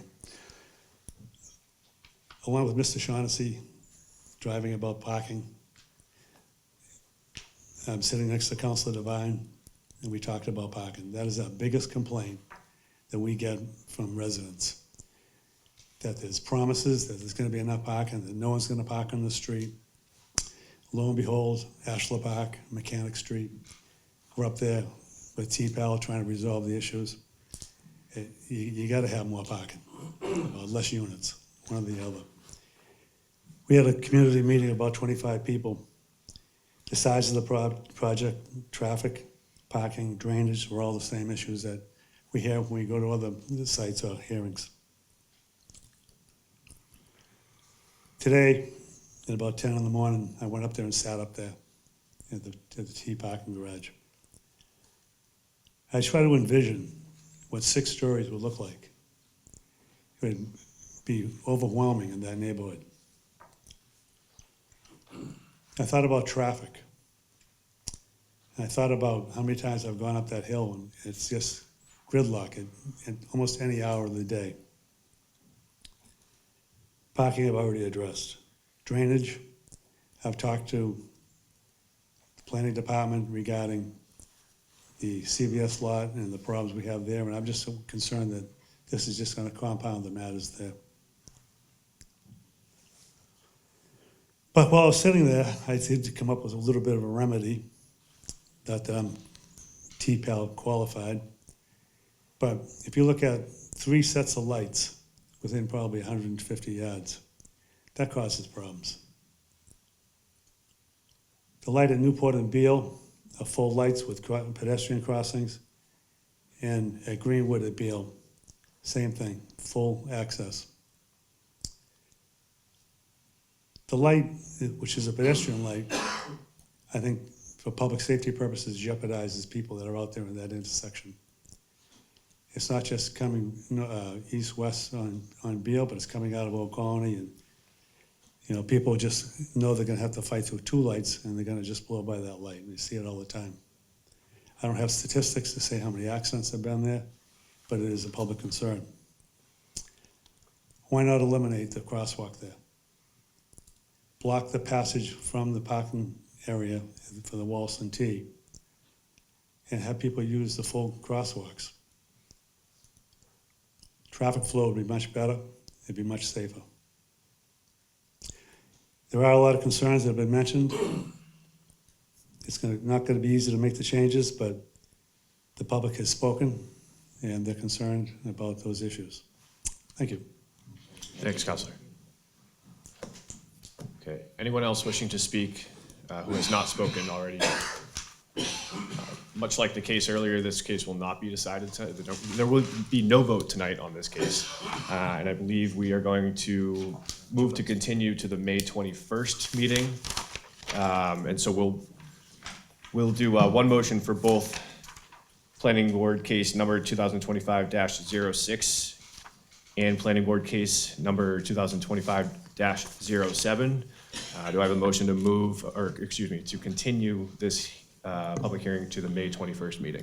Make a motion to continue. Member Foley, second. Second. Member Shaughnessy, all those in favor? Aye. Aye.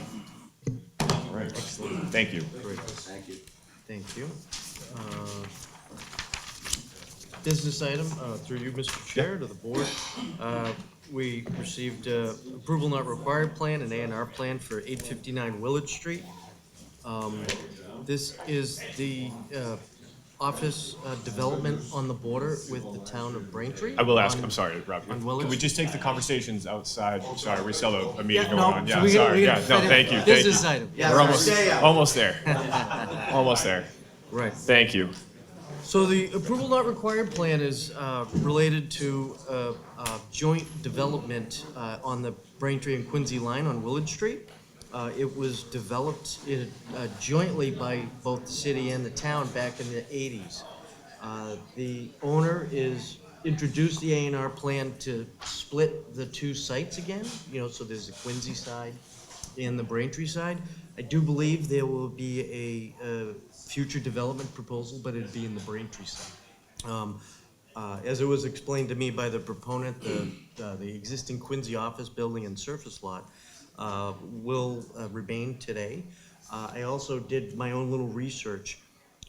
The city had approved that development through the Zoning Board of Appeal, issued the special permit. So I shared some of my findings with the Inspectional Services Department. I would believe if there is any further zoning issues or determinations on this matter, that it would be taken up by that Zoning Board of Appeals. So that was sort of the nature of this A&R plan. I believe you guys all endorsed it earlier, and that would conclude the business item, unless there's any questions. Do we have to vote? Nope. Nope. Or vote to close. Oh, I'll make that motion. Yeah, motion. Why don't you make the motion? Motion to adjourn. All right, There you second. go. All those in favor? Aye. Aye. Thanks, everyone. Good job. Thank you. Nice job. All right.